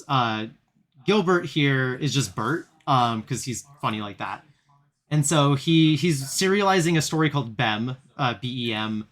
We'll get into that in a second. And then Jaime is doing his, like, Maggie the Mechanics and, like, related world stories. And it creates a really unique pacing where, like, Jaime is a very grounded guy. Like, he's a guy who's like, you know, here's my little, like, slice of life lesbian stories, and, like, maybe there's a robot and maybe there's some flying motorbikes or whatever, but it's just about some girls and they play in a punk band, and it's very, like, slice of life, very smiley face. Oh, very good character work, but it's very grounded. And Gilbert is just on his shit at all times. Like, he's just like, all right, guys, this is the story about a god who's like actually like a concept, and it was buried underneath the earth for millennia, and he's going to kill everyone who imprisoned him, including a guy named Harold Penis, and also a guy named like something Zitz, Harold Zitz, who's like he's got an airplane head, and 3 different people need to try to seduce him because actually this monster that got out, these real estate developers like possessed his brain, and they're going to use that to like do colonialism, and so we need to do sexy dances at it on an island to then seduce it and gain control of it, and it just like spirals out from there into madness. And the thing about it is that, like, both of these modes are fantastic, but what I really like about this single issue, and what's kind of a bummer about reading Love and Rockets, is that most of Love and Rockets, when in the collected editions, is collected by story. And so you'll get, like, here's a collection of, like, Jaime's mechanic stuff all back to back to back. Or, like, here's some of Gilbert's, like, wild bullshit back to back to back.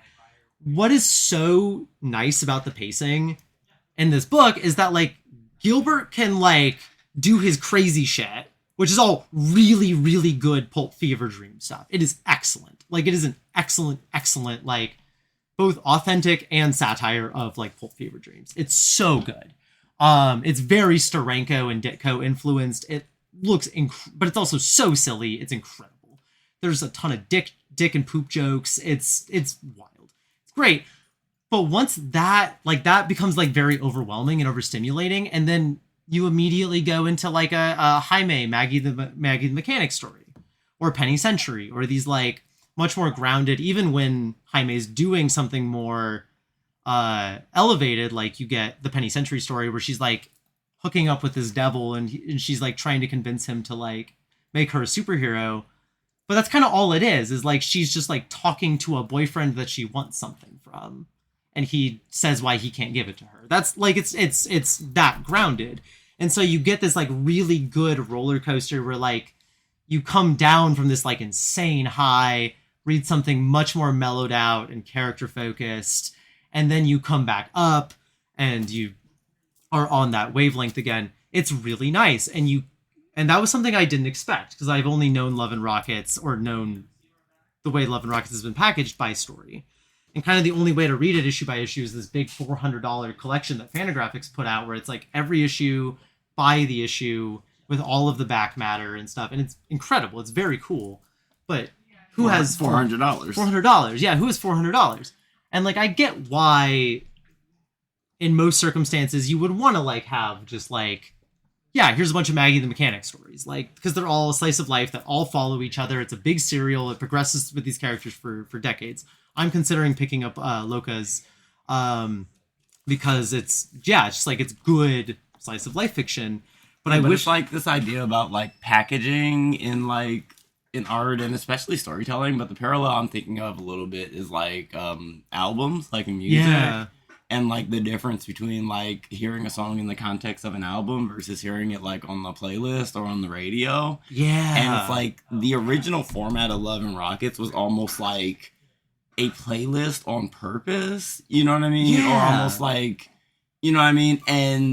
And yeah, like it's easier to consume stuff if it's like put together in this way that's like cohesive and has like a, you know, continuous narrative. But the whiplash of the original formatting of it was part of the experience. And I don't know, there's something to be said here about like author intention versus editorial, like, you know, meddling, or I guess it's not even editorial at a certain point. It's like publishing on a larger scale, but like, I think it's interesting, like, and there's something cultural there, you know, about like that format and like, you know, 70s and 80s, like indie comics and like the vibe that people were expecting from that. Yeah. You know? Yeah. There's something really to be said. I need to read more of this interview. Pearl found this really good interview. I don't remember if it was in the Comics Journal. It was somewhere. It was like this really big interview with Gilbert and Jaime, and I think Mario was piped in sometimes too. Mario was like the weird brother where like he does do stuff and he's like involved, but sometimes the degree to which he's involved is never quite clear, but he's always kind of there and he's always doing shit and he's always important. And he does have some solo stuff. Weirdly specific reference, but the shade to their NERD. Yeah, perfect. Like Excellent. we all know what Pharrell and Chad do, but this other guy, he's there. He talks sometimes. Yeah, we know he's doing something important, but like we're not always entirely sure. And like, yeah, it's a really good way to put it. And music is a really good way to put it too. And like, and also, yeah, what is culturally expected of them is also a way to put it. That in that interview, they kind of talk a lot about like their like father being like a Mexican immigrant. I think they're like second generation United States immigrants to the United States, and like kind of talking about like I forget what their father did. I'm forgetting. They like talked a good deal about it, and it was very interesting. And that their father like and their mother both encouraged them from a very young age to like read, and like that comic books were very much a thing that their parents supported. Like they were just like, our kids are reading, we're happy with that. And they would like, they didn't always have money for like good paper, but they could come home and they could like get like packaging basically, or like a paper wrapping for books, and they could like tear that up and make little like papers and give little crayons and pens and pencils to the three brothers, and they immediately like locked in on it and got like and developed this like this rapport with each other where like they have such a very similar style. Like you could, in theory, if you were just looking at line work abstracted of context, you could probably be like, it'd be hard to tell maybe who Gilbert or Jaime is if you were just like were at a glance and you had zero context. Mm-hmm. But if you pay attention to any context, you can tell what Jaime is doing and what Gilbert's doing, because there are these little nuances, and like you can tell like what specific kinds of comics that Jaime really liked. You can see the Archie influence. You can see a lot more like grounded slice of life. And Gilbert, you see a ton of Steranko, you see a ton of Ditko, you see a lot of like old like spy pulps, and like he's like a lot pulpier than Jaime is. That said, they both do go the other direction. Like in some of the short stories that are interspersed in this are also really, there's a really good experimental Jaime short in there. It's Who Killed, where is it? How to Kill Her. How to Kill Her.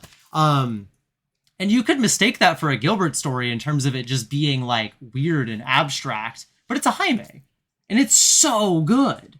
Mm-hmm. Like, I don't think I could tell you what exactly specifically happened, but I fucking felt that. Like, it gets like Gary Groth, the publisher of Fantagraphics, has a thing in the front where he's talking about Bem and he's talking about Gilbert. But I do think this is true in a similar way for Jaime's story here, where they're both talking about like, or Gary Groth is like, yeah, Gilbert is so fucking good at doing this like abstraction of pulp, and I think Jaime's doing that really good here too. Is like in that story, he's abstracted pulp down to its like most essential images and like tones, and to something that is so felt. Mm-hmm. Like, and you don't have to like, you know. Similarly, the story after that Gilbert's doing, there's some naked ladies and giant monster poops. That guy loves big tittied women and monster poops. That guy loves drawn poop. It's crazy. He does. You can see the love in these drawings of poop. He's got I'm calling he's like, it. I need that swirl to just be just so perfect.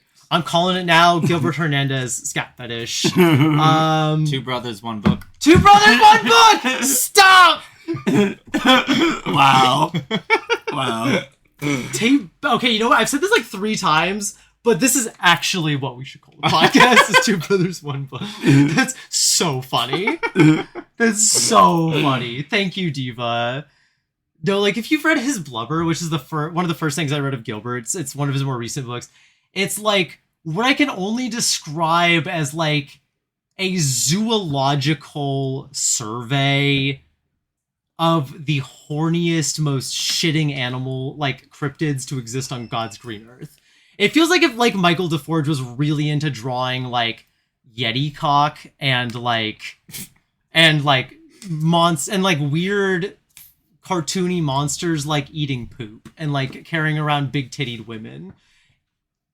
Like Gilbert's on some fucking like id shit. But the thing about Gilbert, or the thing about underground cartoonists, is that a lot of them pride themselves on being on that id shit. Like you look at like Robert Crumb or like Chester Brown paying for it. They're all like guys that talk about poopy and like have sex and they think about cum and masturbation. And like most of those guys are boring as fuck. I don't give a fuck about Robert Crumb. Like he's again, we talked about this before. He's technically accomplished. I don't give a fuck. Like Chester Brown, like man, that's cool that you're a John. Like I don't give a shit. Like what do you got to tell me, man? Like most of these guys suck, and I don't give a shit about them. Gilbert is an actual honest to God freak. Like he is a pervert in ways that would obliterate Robert Crumb from the face of the fucking earth. Like. And I love that about him. Like, does Gilbert have some like odd like fetishes with like big boobed women? And he discovered dick girls at some point, and he's like never quite let that go. But you know what? I'm gonna let him have it. Like, I think he's earned it. And Pearl, something you said when we were talking about it at my house is that like even for all the ways that there is like clearly some fetishy and cheesecakey stuff going on here, both Jaime and like Gilbert actually like women. Yeah, that comes through. Like they get to be main characters. They get to be lesbians. They get to be like have real bodies. Yeah, you know, like, and as much as they are fetishized and underground cheesecaked as they are. They feel like real people a lot of the time. No, it's both. Like, I'm looking at this page right here, and they have a picture of, like, what may or may not be the same character. And in one, she's, like, dancing, and her ass is, like, sticking out, and it's very, like, sexualized in this way. And then another panel, it's either the same or a very similar girl, and it's just, like, you know, in her little dress, looking very cute. And it's, like... You know, it's very both and. Like, it's not putting women in, like, a box of, like, women are this or must be this. It's just, they're people. Yeah. You know? Like, women have a lot of different body types. There's a lot of black women in this book, actually. Like, there's, like... A lot of black people in general. A lot of black people in general. Yeah, a lot of black people in general in that book. Like... There's a lot of people of different body sizes and types, and like some of them are very silly and some of them are very like are cheesecakey, but they all feel like real people, like first and foremost. And then to your point, Pearl, about like getting to be lesbians, they were doing that. Like Jaime was like drawing that in like fucking 79, 80. Yeah. Like most people were being giant pussies about putting gay people in shit, and like Jaime was just like, I don't know, man, they're lesbians. What are you gonna do about it? Like he doesn't even draw like they wake up in bed together naked, and they're like. It's kind of unclear if they're friends or if they're like girlfriends. And honestly, the story never resolves that. I only figured that out because I looked up later and it's like sometimes friends, sometimes girlfriends, Maggie and Hopi. And you know what? Like that's crazy. That's crazy that just like some guy was just like, I'm going to write good lesbians because fuck it. I want to write some good lesbians. There's like nuance in there. Yeah. But they're not just like these, I don't know. I mean, maybe they are for the male gaze, but they feel like they've got several more layers to them and dimensions that like they feel like they have interiority. Yeah. And like they're just like every woman in there is like so different. Like they're so different. Like everybody has like such like everybody who's like a character and like not even like background characters have detail, but like every woman who's like a main character has like such a different temperament and like has like such a different like there's like arguments between women in this book where I'm just like, oh, I see how you like got here. Like in just a few pages, I see how like you have this like wider history and how your various temperaments have like informed this like frankly very silly argument about one of you being a little bit fucking woo woo about new age shit, like, and not doing enough drugs about it, like, but like there's some real depth here. Also shout out to the one comic where it's just like almost entirely in untranslated Spanish. Yeah, I was noticing that as well. I have a friend who like does in her short stories, she like some of that work is untranslated, and she's just kind of like, well, oh yeah, I guess we are running on time. You're right. Thank you for keeping me focused. Well, we can talk about that later. We have run really long. We never talked about Storm. We could still talk about Storm, and I want to talk about Absolute Batman. Tate can cut this up into two pieces. Tate, baby girl, I'm sorry. What's that? That's at an hour and a half. An hour and a half. Yeah. How long is it usually? Well, that's an hour and a half, and then there was a recording before it. That was 30 minutes. And that was also, yeah, so... Usually we're like an hour total. No. We've gone An over. hour total before editing? Yeah. Yeah. Oh, Or no, an hour after editing. An hour after editing. They've been running closer to an hour recently. After editing. I will say though, like, again, I don't want to belabor this. I want to just get to our last two. I want to talk about Storm. I want to talk about Absolute Batman. And I'll try to go through those faster because but I think we like had like some really fucking good conversation. Also, I don't know how to podcast, so I'm just here talking. I don't know how long anything's supposed to be. No, like I've said this on the podcast before. People don't come to podcasts for fucking brevity. Like people don't come to a podcast for you to get to the point. You want to get to the point, watch a fucking documentary. Like people listen to podcasts because they want to listen to people they like or like cool hot girls talk about shit. Like you want to hear people banter. Like you don't tune into a podcast for people to be like a sterile documentarian focus. Like for the most part, you get on a fucking you listen to a podcast because you care about what these bitches have to say. Anyway, Pearl is running out of patience with me. God bless her heart. She is such a sweetheart. Let's talk about Storm, and we'll end with Absolute Batman. Is it Storm number 2? Yes. Yeah, so we're going back a little bit because Storm number 5 came out. Do you have it? It's somewhere in this stack of books. Oh, here it is. Oh, okay. Yeah, Storm number 5 came out this week, but we're going to talk about 1 and 2 because we haven't talked about Storm on this podcast really at all, and Acacia has been gracious enough to read it. And I would like to know what's going on with Storm. I just haven't been able to I just have too many books in my fucking docket. But yeah, please tell us about Storm. I would love to hear your thoughts on Storm. Okay, so Storm number 2, I don't think I read number 1. Oh, okay. Okay. But you read the paperbacks because this is spinning out of God, what's his fucking name again? I forget. I just looked it up, and then I forgot, and I'm going to look again. Murewa Ayodele. Murewa Ayodele? Oh, thank you. That helps me to see it. Murewa. Okay, I was hearing 2 W's. Ayodele. Okay, yeah. I was hearing 2 W's for some reason. Anyway, thank you for showing me that. But yeah, I've read a little bit of his work on Storm before in the previous series. I think I read like the first trade, which is like the first 5 issues or whatever. And he's doing good work on the character. Honestly, like really exploring a few different dimensions of her character that go underexplored. This issue 2 of the recent series is really getting into Storm as a sorcerer and the idea of like how much of a magic user she really is. Mm-hmm. And what that means to be like a mystical hero versus like a more, I don't know, whatever the opposite of that is. Yeah. So we have her like, training with and talking to Scarlet Witch and, all this dialogue about like magic and chaos and, the nature of the sorcerer not being like a straight ahead, like, principled person, but rather like a schemer and a snake and a trickster, Mm-hmm. Like there's a line in here. In the world of mysticism, victory belongs to the biggest scoundrel. Yeah. Oh, that's good shit. And it's very much like, and it's an interesting place to take a classic superhero character. Yeah. You know what I mean? Like, this is a world in which your moral righteousness and, like, moral high ground aren't going to help you. Yeah. It's like it's not about being a hero. Mm-hmm. Which is great. It's more interesting, but it's still doing the classic, there's the big bad and we gotta blah blah blah, but I don't know. I think I've always liked Storm as like sorceress and borderline like witch and whatever. So it's interesting to see that explored a little bit.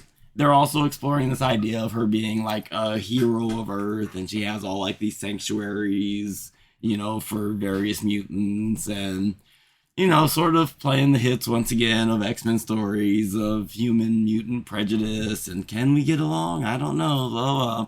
And all that shit is a little boring, but I don't know.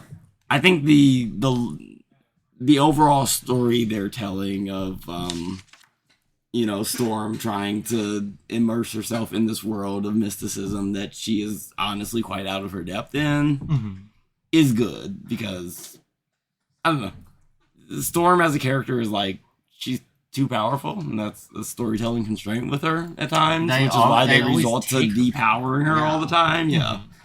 It's been interesting because like it seems recently, starting kind of with Krakoa, they've kind of like actually upped her power in certain ways and been like, what is it like for her to be in this position of like almost godliness, and like what is this position of like Ally Wing, like, and this is maybe going back a little bit, but like in X-Men Red, her being like, yeah, kind of both as like a mutant and like a black woman from Africa, like what does it mean for me to like kind of be like what are the boundaries of colonization happening here on Arakko? Yeah. Like, as much as I think like any white writer was really going to be at Marvel was really going to be able to do, but there was still this kind of like pushing at the boundaries of like who she is and like who Aurora is and like what and like the kind of the spaces and world she inhabits and the kind of responsibilities that she has. And it has been really cool to see her like so intersect so much more with like the magic. Also, thank God there's a good-looking Marvel book. I know I've said that a few times, but then there are. I talk a lot of shit. There are a few good-looking Marvel books.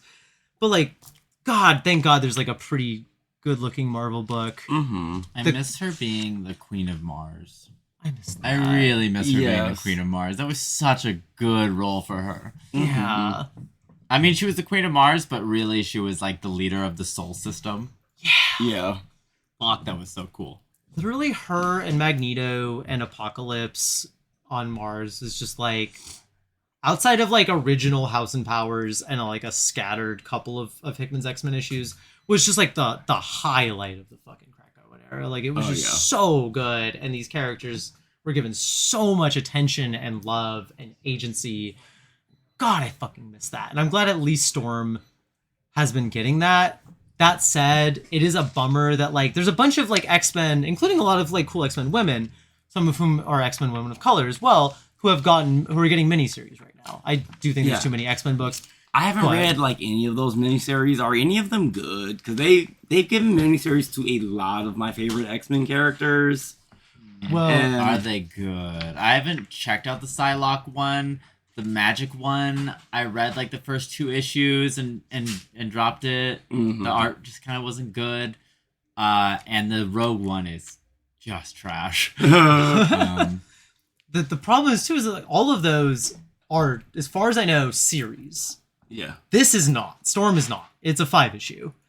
It is possible that, but if it's spinning out of the previous run, then it's kind of a continuation of that. Yeah, it's a continuation of that. It's hard to tell if they are like only going to give it this 5 issues or if they're doing the thing that they like to do, that companies like to do now, where they're like, we're not going to call it an ongoing, we're just going to give it a series of sequel miniseries. Yeah, I think that's what they're doing with it. And I hope But the fact that they have the same writer on it, and he's like continuing with like the characterization and the direction of the character, makes it feel more of a continuity of like what I read before from his work with her. That's good. I just want to see her win and have a good time. I like Storm. I mean, importantly, they seem to have dropped the Avengers bit because her being an Avenger was the least interesting thing to happen to her in the past 10 years. That's crazy. That's like being like a world-class painter and then them being like, hey, here's something you haven't done before. You want to go work at a McDonald's? For real. Like no disrespect to McDonald's workers, that is infinitely more honorable than being an Avenger. But like, I don't like. It was just like such a dirty thing to do to her. It was just uninteresting. Like, she has no meaningful relationships with any Avenger outside of Black Panther and maybe Thor, but even that is like, puddle shallow. It's just basically like thunder gods commiserating type shit, Yeah, exactly. But yeah, that was a really weird choice in direction.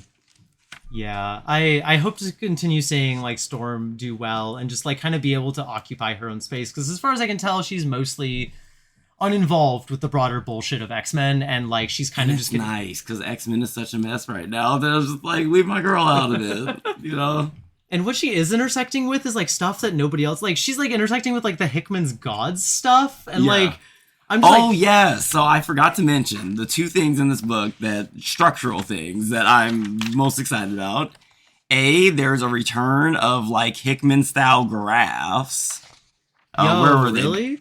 Yeah. Oh, okay. Mapping out like the magical realms. I like that it's contextualized in the story too. Like I love a data page as much as the next bitch, but I do like to see that. The contextualization helps a lot, yes. And then also the thought bubbles. I don't know how much of a trend this is now, but for a long time it seemed like thought bubbles were going extinct in mainstream comics.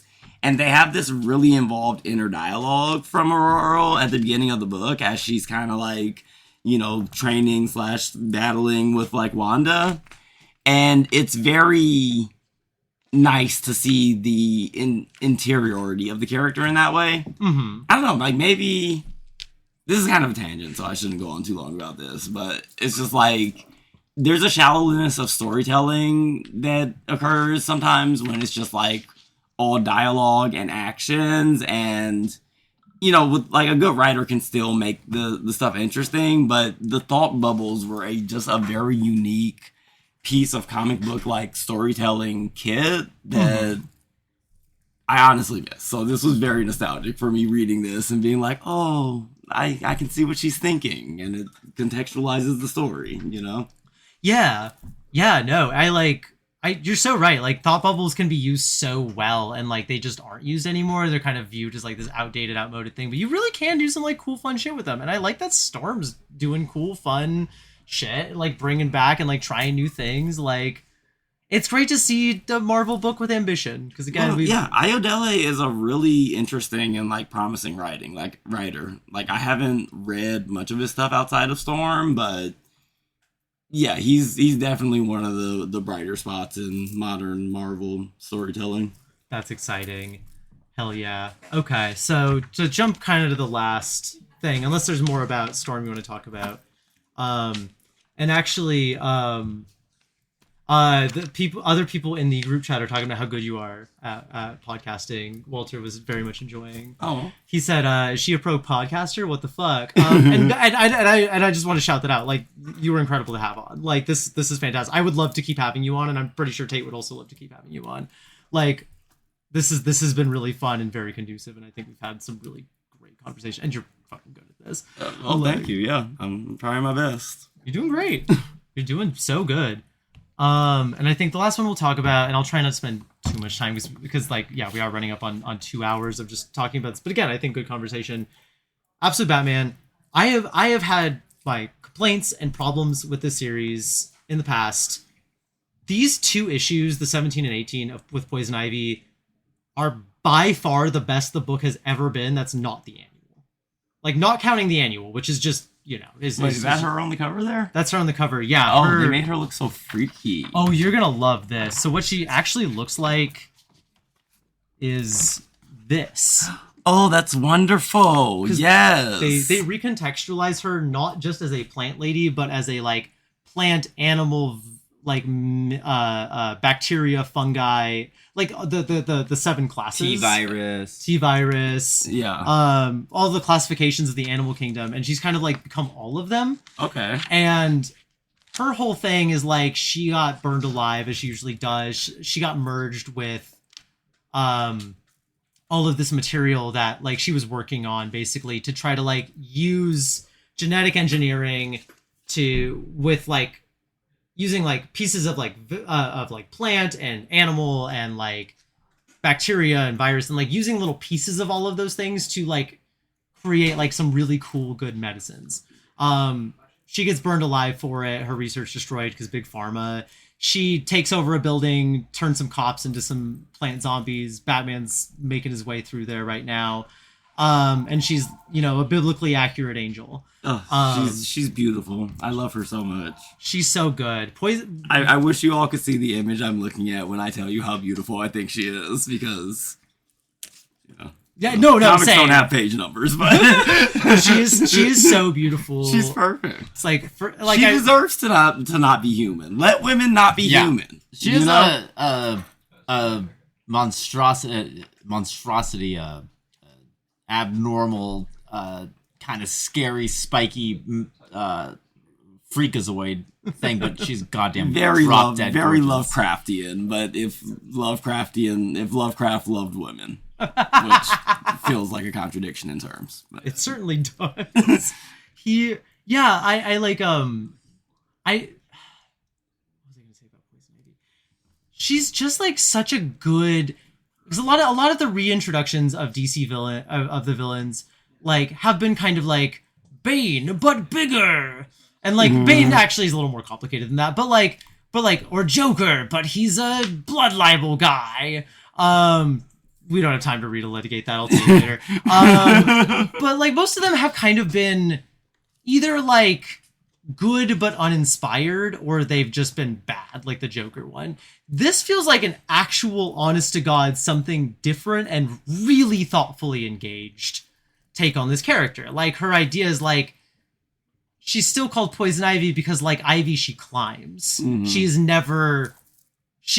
invasive because she refuses to be put down. She refuses to be killed by men, and she refuses to be killed by rich people, and she refuses to be killed by the human world. And her whole thing is like, I was developing these medicines, I'm going to like integrate everybody's bodies with this like plant animal, like flora, fauna, fungi, etc. And Batman... Wait, so she wants to fucking,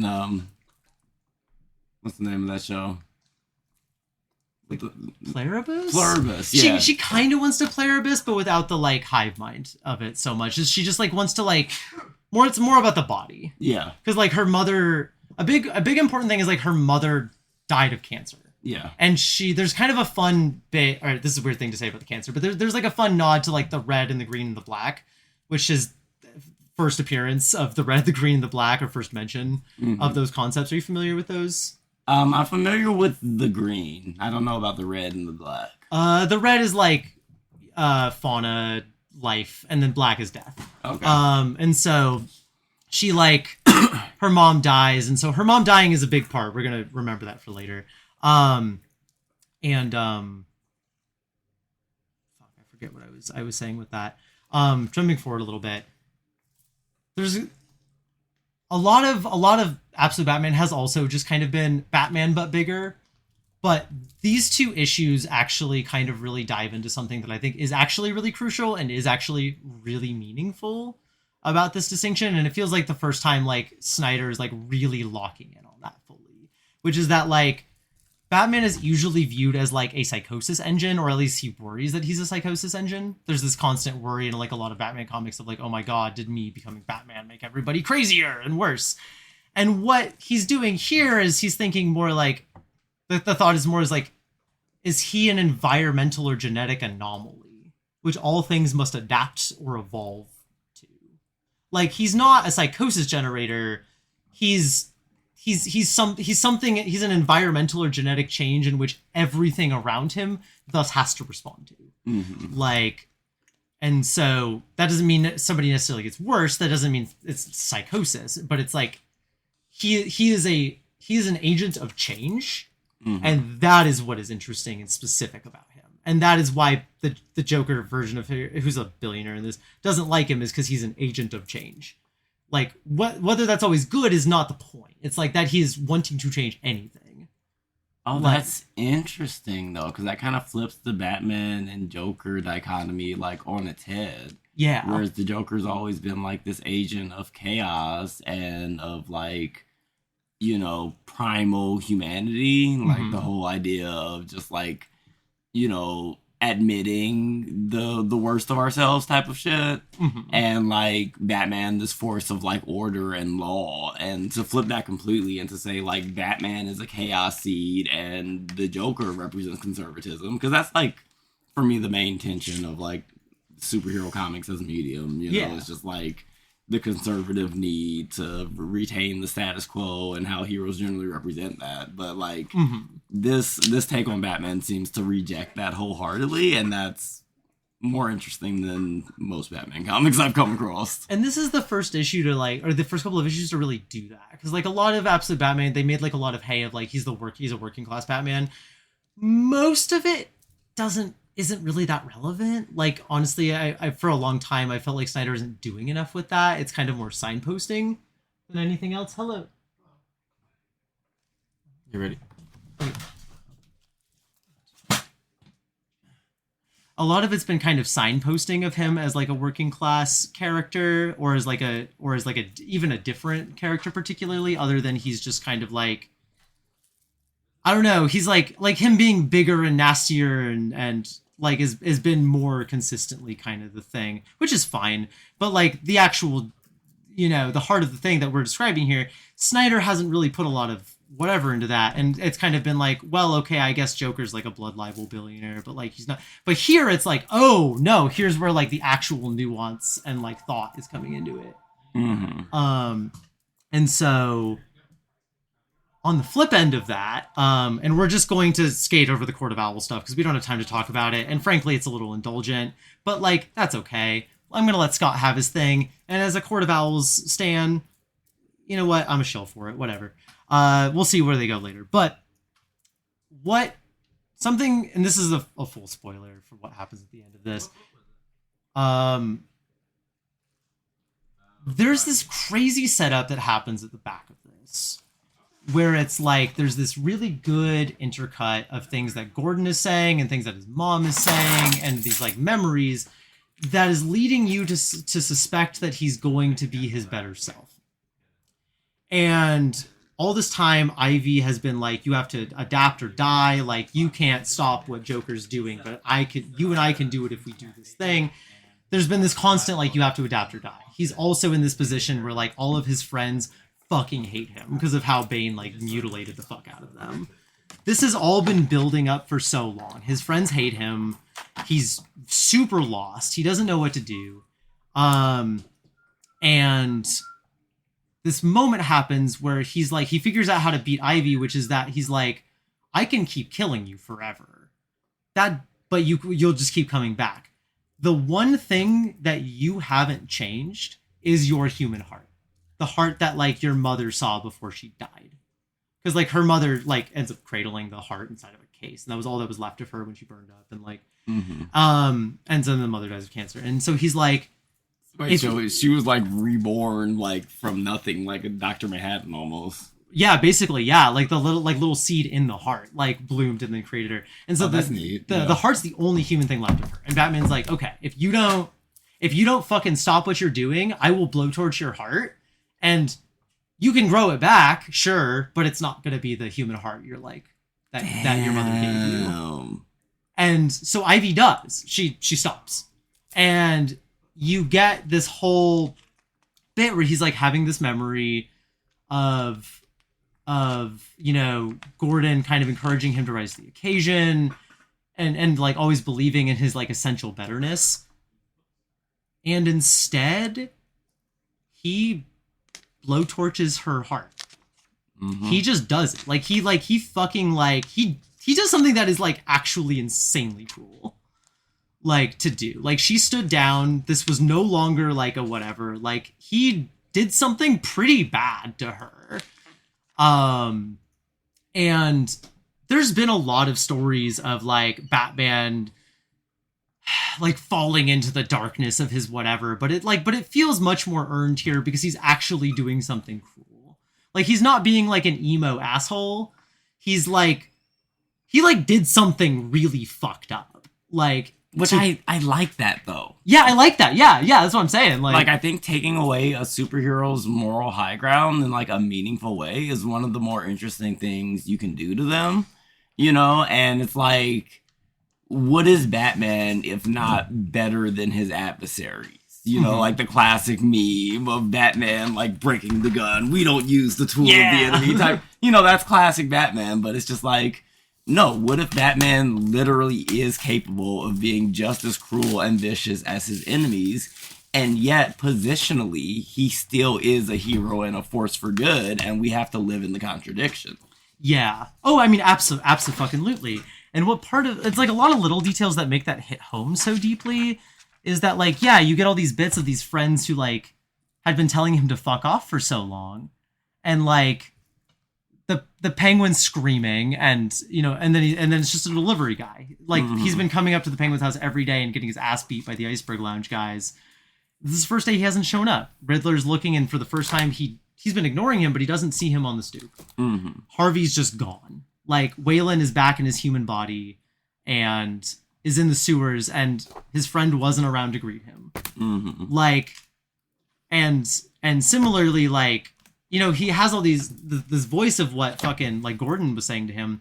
Like, he's doing something bad to other people and himself in this moment. And it's like, the story positions that, like, not as a cool thing, but as like a real spiritual fracture for him. Like, he really did try to be like a good man and a good friend, even if he wasn't not always good at doing it. And now he's sacrificing something of himself and his morals to become that symbol that he was growing increasingly uncomfortable with being made into. Yeah, are we deep enough into spoilers territory to talk about the last panel? Yeah, I think we've spoiled the whole fucking thing. But it's like he gets a call from his mom, or a voice message from his mom. Yeah, who's still alive at in this one? Which Mom's alive, his dad's dead. Yeah, I'm not touching. Haven't read enough of this book to even understand the implications of that. But no, but he just like says, like, he listens to half of the message, and it's like, Bruce, it's Mom, honey, and he's just like, delete message. Yeah, yeah. And he'd been through the whole issue. He's been like, that voicemail has been on his phone the whole time, and he's been like ignoring it as like his life falls apart. Yeah, and that's him, like, I don't know, like more so than when he torched the heart, like him deleting the message is him like cutting the cord to his humanity, which, I'm coming into this book completely blind. This is the only issue I've read, but that has a lot of implications. Like how is he going to come back from this? What is that? Yeah. I don't know. What does that look like for this Batman? Like, what is his? I don't know. It's like, could we be seeing a superhero book that involves character development? You know what I mean? Like, God willing. Like, imagine if he doesn't return to a status quo. What does that look like? Yeah. I like, just to kind of wrap it all up. Like, Absolute Batman has been a series of highs and lows. Like, I think there are some issues which are not as good, or even some that are not very good at all. But Snyder, when he's like really locked in and focused, he produces something really, really good and really special. And I think these 2 issues with Poison Ivy are really incredible. And I like really hope that, like, people, as much as people want to talk about, like, how cool, biblically accurate Poison Ivy is, and like, and a lot of people were talking about, side note, a lot of people were talking about how hot, or how she's not totally hot, how she's not hot anymore, and it's like, well, first of all, skill issue, but second of all, it's cool that she doesn't have to like be hot or whatever. Yeah. But yeah, it's Snyder's really locked into something here. He's really found something in this take of Batman that makes it significantly different or meaningful to have, and I'm excited to see if he's able to continue that. Stick the landing. That's always the hard part. All right. I think that's going to be our episode. You know what? I'm going to say it's double length because we didn't have one last week. We didn't talk about Batman 7. Just read it.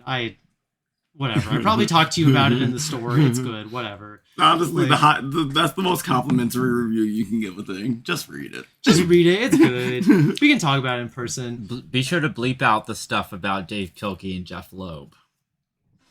That was in the but leave in the part where we reference it here. Yeah. Yeah, no, you gotta bleep that too. Anyway, that's our episode. Thank you for joining for our extra long, fun little podcast. I think this was great. Thank you to Acacia for joining us, who I would, hopefully we'll have again at some point. This was so good. And then Pearl, I would like you to sing us out. Oh man, I thought I was gonna get away with. You were gonna get away with shit. Oh, no. I let you get away with the song at the beginning. Oh no. But you're not getting away with a goddamn thing. I mean, Acacia's a musician. Do you want to sing us out? What is the song? Do you have? You have to make it up right Pearl, now. you cannot put this on our guests the first time. Pearl, every episode, Pearl does an opening song and a closing song where she just like improvs something, and she always does a good job. And Tate and I love it, and we giggle and kick our feet because it's a good fucking time. Diva. My name's Pearl, and I'm here to say Escapist Comics is full of gays. Every single day, we read books in our little cozy nooks. Woo! Yeah. That was beautiful, Diva. See? We could... I couldn't There you do go. I made it a song. Thank you, Diva. You did great. Thank you, Divas at home, for listening. Yeah. Thank you, and have a wonderful, lovely day. And hello, welcome to episode... Frankly, I'm not actually sure which episode this is. It's probably like 11. 11, 15, 25? Might even be an annual at this point. Oh my god, this is our annual. This is our... Oh no, the best Our comics... trannual. You're so cute. I'm just gonna... Yeah. Know what? It's our trannual. I love it. This is... As you know, I'm not the usual podcast host. We cooed Tate. We secretly overthrew her from behind the scenes, and now we have taken over for one episode. I'm sure she'll coup us right back and be back in power immediately. If she can escape the dungeon. If she... Yeah, she's got the Dungeons of Doom, actually. She's got to do, like, the Latvian ski lift and then do a sick kick flip, and there's a lot of other weird bullshit she's got to do. I see. She'll be back tomorrow, or not tomorrow. She'll be back next week. But for now, I am your host. I'm Persephone Possum. I'm Dr. Pearl. And we have a special guest on the podcast, friend of both the podcast and the podcasters. And the world. I'm Acacia. Yeah, good friend to all of us in the store. Wait, was I talking too quiet? Yeah, I'm talking way too quietly. I'm Acacia? Oh god, I have to project. Take up space, Diva. Hello. We have one microphone here. In a perfect world, there would be 3 microphones that are like perfectly adjusted to all of us. But for now, it's just one big one. If you are men with money who listen to our podcast, and I know some of you are, buy us some more microphones, and also give us money, because I think support the dolls should be something you actually do and not just say. And if you're a woman with money, go get yourself something nice. You deserve it, Queen. So welcome back. We're gonna do the shit that we always do. We're gonna talk comics news, and then we're gonna get into our reviews for the week. We have like a pretty good fucking week of comics, like actual comics to read and talk about. Unfortunately, the comics news section is going to be a little bleak. So if you just will have some patience with me and with us, we're going to go through that. And if you come out the other side of with us, apologies, I got like 2 hours of sleep. So have patience with me. I wasn't even doing nothing. God, I wish I had been fucking my way through no sleep, but I just couldn't. Anyway, that's staying in the podcast. Whatever. Like, anything goes here, more or less. Except for the, like, 30 minutes of 9/11 jokes we had to cut out from that one when we talked about Dr. Doom and 9/11. And Tate was like, I can't. Anyway, get Release the uncut 9/11 jokes. The Snyder uncut version of the podcast. Yes. I know I made that joke already, but whatever. So we're going to talk about comics news. Some of it's going to be a little interlinked. There will be some things in the notes. So first, I kind of wanted to talk about that the founder of Dark Horse, Mike Richardson, got dumped by the gaming company he sold Dark Horse to a few years ago. Don't worry, he made good money on this sale before he walked out the door, and your favorite IP content experiences will continue to flow down the trough. What that means in terms of hot IP content generators, Hellboy, Millerverse, whatever the Bendis thing is, Mignola doesn't seem to know. He's hoping for the best. He's like, as far as I know, Lands Unknown and Hellboy is still going to be published by Dark Horse, but I don't really know. Which doesn't seem to be an encouraging sign. My source for this article is going to be Heidi McDonald's Comics Beat article. We will link it in the notes. There's a lot to go into there. There's more to go into there than even she's able to fit into her article. She does not get into the Mike Richardson kind of publicly defending Scott Alley, aka Bitey the Clown, from repercussions for biting people in sexually inappropriate ways for years, in the way that, you know, men protect each other. But that's like the story is so big that like even she couldn't fit that in, and we're not going to fit that in either. That's just going to be a thing you're going to have to look at. But the thing about Mike Richardson is that he's been with Dark Horse for 40 years. He's kind of the guy that started Dark Horse as just like a little thing. I think it was initially like a comic shop, or like had connections to a comic shop first, and then he was the guy who brought in like he brought in Mike Mignola for Hellboy. He brought in what's his name? Not Dave Sim, Frank Miller. Frank Miller for Sin City. He brought in Paul Chadwick with Concrete. Like, he's the guy that kind of made Dark Horse a independent creator-owned space. And a few years ago, he sold the company, and then there was some crazy shit. Heidi McDonald gets into it better because it's a lot of like selling it to different people. Eventually, he sold it to this gaming company, and then the CEO of that, or not CEO, the head of that gaming company ended up, or sorry, he sold it to a gaming CEO, a former gaming CEO who is now the CEO of Dark Horse. That guy laid him off. At the time of when this news initially broke, it was framed as like he got sacked. He got laid off by this gaming company. What was the gaming company that he used to run? I'm so curious. It's like, it's one of those. Was it Blizzard? It's not Blizzard. It's one of those things where it's like not actually a gaming company, but it's like one of those like subsidiary things that just like owns things, or not subsidiary. It's like, you know, it's like a parent company that doesn't actually make things. Its purpose is to own things.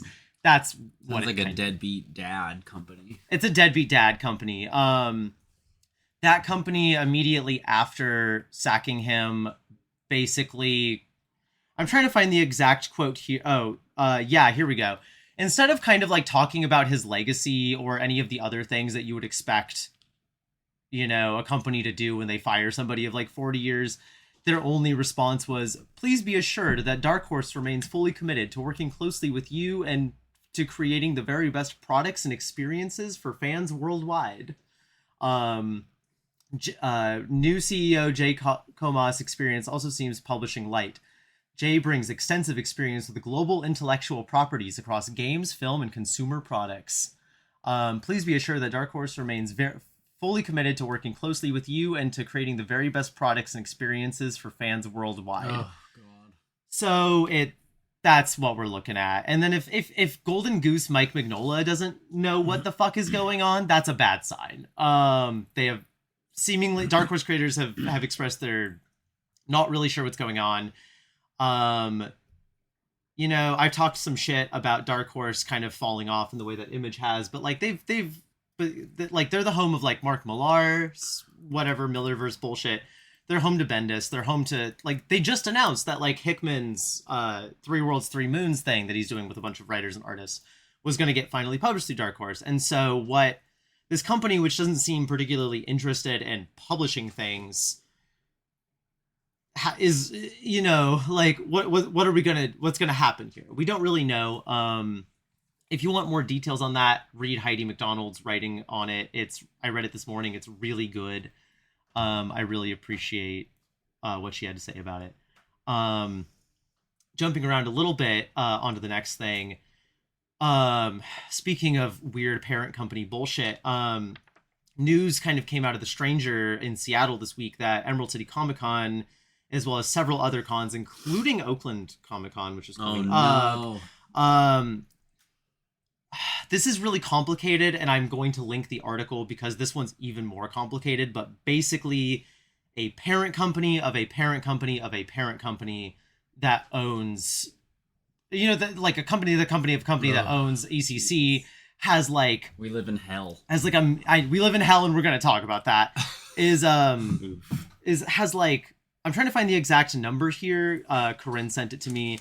I Actually, you know what? I'm just going to read The Stranger. It's going to make it easier here.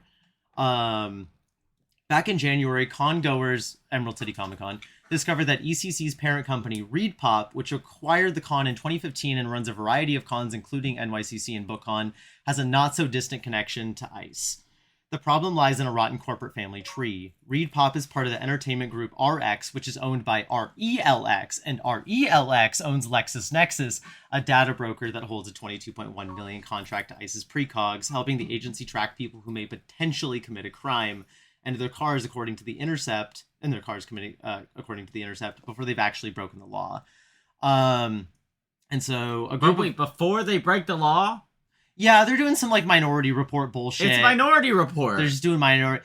That's so funny. I was just talking to somebody about 1984 and how much it lines up with like modern society. And the like optimistic conclusion we came to is like, at least they're not doing thought crime yet. So, here we are. Yeah, inventors of the and writer of the book "Don't Invent the Torment Nexus" inspires inventor of the Torment Nexus. And so last thing, so a group of unhappy cosplayers penned a petition asking ReedPop, which purports to quote promote inclusion and diversity, to force their parent company to divest from LexisNexis. ReedPop responded with a boilerplate statement saying RX, ReedPop, and our event brands operate independently from other RELX businesses on an arm's length basis. RX, ReedPop, and our event brands do not sell any information or data to the U.S. Department of Homeland Security or U.S. Immigration and Customs Enforcement. And first of all, we don't sell any of your information to U.S. Department of Homeland Security and U.S. Immigration and Customs Enforcement t-shirt is answering a lot of questions asked by do you sell our information, or however that joke goes. I'm a little too tired to string it together. But the point is, this is another case of like a company having these like fucked heinous connections, or just like having a fundamental disinterest in publishing and instead investing millions in fucking ICE, including in Oakland City Comic Con, which is coming up. We don't have a parent company, right? You know what? That's the good news about Jack. He would never sell this shit to a parent company. Oh, good God. Jack is the kind of guy who would like if someone tried to knock on the door of the business, so to speak, and tried to get he'd be the guy that like comes out of kicks the door open from inside and like fires a shotgun in the air. Get off and it's my just like, porch. Get the fuck off my porch. We're not even gonna get into him having that fight with the Juggalos. One time that tried to take Acacia, I don't know if you know about this. Okay, so I'm one learning time the deep lore. One time because Jack has Dark Carnival, right? So he not the Juggalos as a whole, because like I don't know, that's a lot of people. I thought the Juggalos were good guys. No. The main Juggalos are. It was just like a small subset of dudes. Like they were not the main dudes. They were like just like a small group of Juggalos. And Juggalettes. I think it's like an actor situation where it's like, don't say act, like they're all actors. Like you don't suddenly have like you're a Juggalo whether you're a man or a woman or some other fucking thing. Like Juggalos of all shapes and sizes and genders and Jugga they. They have jug experience. God, I hope Tate makes that the name of the podcast episode. But apparently Dark Carnival is the name of their fandom. Convention or no. Maybe their convention. I don't know. If you are a Juggalo and you love the Insane Clown Posse, you are of the Dark Carnival. Oh, is it like being a friend of Dorothy? But for clowns? I think it's like being a little monster for Lady Gaga. Right. But you're in the Dark Carnival. Means you're a Juggalo. Sick. So Jack has been the Dark Carnival since 1970 whatever, and he's had the website thedarkcarnival.com since whenever, and they tried to take it from him, and they threatened to sue us. I see. They threatened to sue us over ownership of the Dark Carnival. And to be clear, Jack laughed in their faces and said, "You and what fucking army?" And the Juggalos did not. The Juggalos, they did not rise up. No. Wow. Yeah, no. It did not work. We would never have a fucking parent company. But just to kind of that's kind of all I have to say about. We also do not sell your data to the government. That said, I do know what y'all are reading because I'm A, a nosy bitch, and B, do all the polls, and I know y'all. I know y'all guys. We do judge you, of course, from our, ivory towers. As the arbiters of taste, parentheses, women. So we're gonna... But we do not sell it to the government. We do not sell it to the government. The government doesn't want to buy it. They don't care about your taste in comics. No, they don't really fucking give a shit about your taste in comics. They don't care if you eat. they don't care what the fuck you're reading. But we're gonna jump from that to okay. I'm gonna give a Heidi MacDonald quote from the last article, but then I'm gonna go into what I'm calling Image's dumb fucking scheme. So to quote Heidi MacDonald, "So tale as old as the 21st century, it's all about the IP. Almost every comic book publishing company is now part of a larger entity that runs it as a low-cost IP studio, not as a company that makes money publishing things." And I think that's really key. I think kind of the only one of the big monthly title companies that's really doing anything serious right now is DC, and they're owned by fucking Warner Brothers. And that's a whole thing with the whole Paramount merger. But we're not going to talk about that. What we are going to talk about is what I am going to politely refer to as Image's dumb fucking scheme. And to introduce Image's dumb fucking scheme, I want to talk about the fact that Dork #1 is being promoted as it just was the first comic to break $300 as a 9.8 CGC graded slab, and Absolute Batman took 3 months to do that, and Dork took like 3 weeks or something like that. Dork. Now, if that sounded fucking stupid, and you were like, well, what about the book? Like, if that was just incomprehensible garbage to you, I have good news. It is. So for the last 4 weeks or so, Image and Vault with Nectar, but like Image with Dork, with Narco, with Tigress Island, and with White Sky, all had #1s drop, all of which sold out at the publisher level, most of them before they even like actually were on sale, which is a crazy thing about books that had no hype and were at best of middling quality. That every single one of these books, I've never seen anyone talking about it as like a story or art. No one has anything to say about these books as a piece of art. And I think the creators are largely innocent in this, other than maybe of like making mid stuff at best. Because all of it, like the best looking one is Dork, and that's just like, if you've read a Scotty Young comic, it's like that, but like middling. At worst you get White Sky, which is like, I would call it a knockoff of The Last of Us and every other like unremarkable post-apocalypse comic of the last like 20 years, except what it's actually ripping off more than anything is Noctera, a different Image book about a post-apocalypse where there are shadow creatures.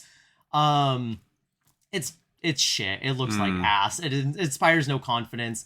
This week, Tigress Island came out, and it's already sold out. It's just a booby book. It's just a booby book, It's and just cheesecake. It's just cheesecake, and that's fine. But like, there's no way it's sold out at the publisher level.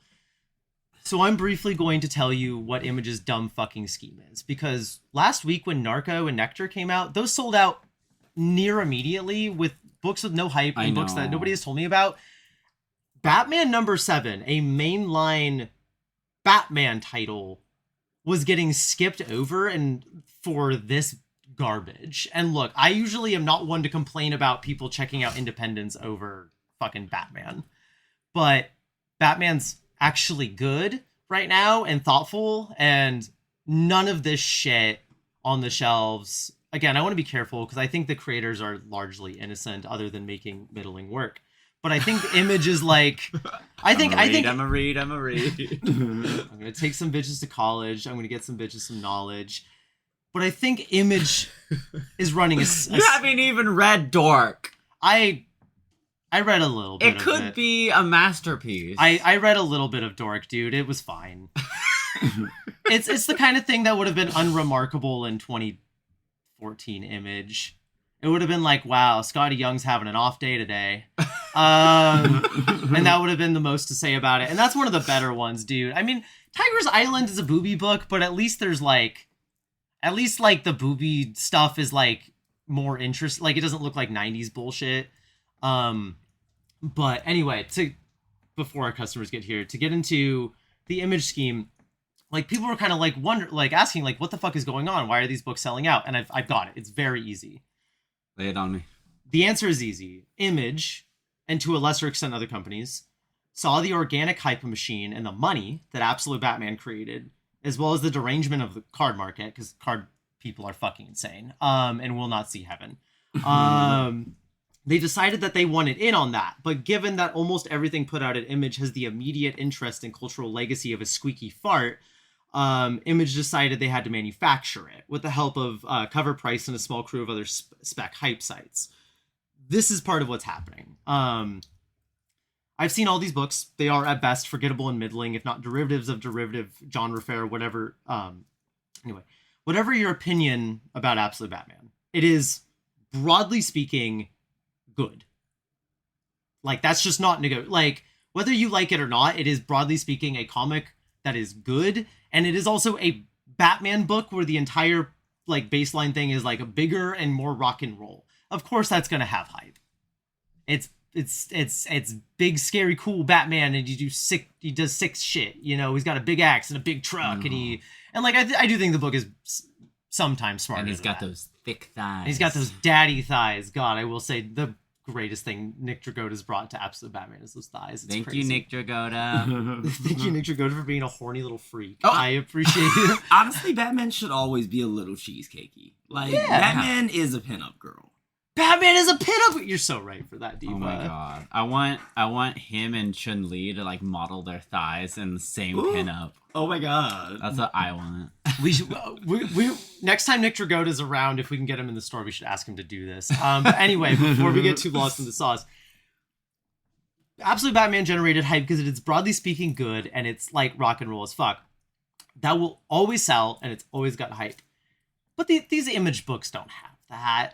None of them are any fucking good. So what Image does, it's a simple 6 steps process. They massively underprint them. They have the sites, like Cover Price, hype them up as the hot new thing worth dollars days before or even day of release. And it's like, if you look at Cover Price, like our boss Corinne, she's like, I hate that I have to follow this stupid fucking site, but I do, because otherwise I need to know what the spec sites are saying and what that's going to do to our customers, because there are dudes, and you can tell, like, are reading those spec sites because those books go immediately. Yeah, our Wednesday Warriors eat them up. It's gone within the first, 20 minutes. And, no disrespect to our Wednesday Warriors. They are broadly some just incredibly nice guys. They are so nice. They're so nice. We have a lot of really... I love my Wednesday men. Yeah, our Wednesday men are really fucking nice across the board, bro. Like, and I really like these guys. But they're being told that this thing is, like, worth something, or at the very least that it's, like, interesting and you should keep your eye out for it. So anyway, Image massively underprints. The sites hype them up as the hot new thing worth dollars. Tiny runs immediately sell out. The value skyrockets because of artificial scarcity and big money buyers CGCing comics of little value to make them appear valuable, which is how you get...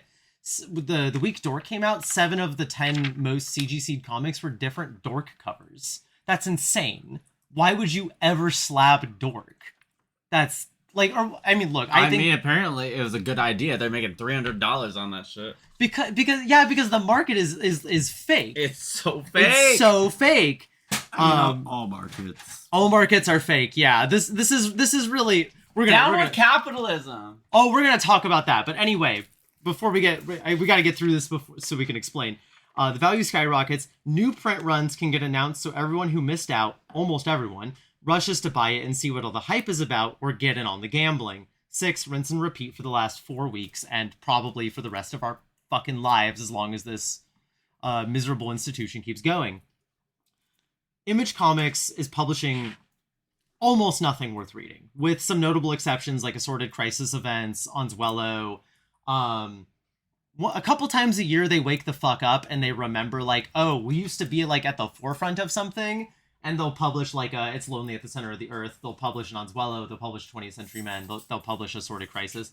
But for the most part, they're just publishing like, I don't know. Anyway, sorry, they're publishing almost nothing worth reading.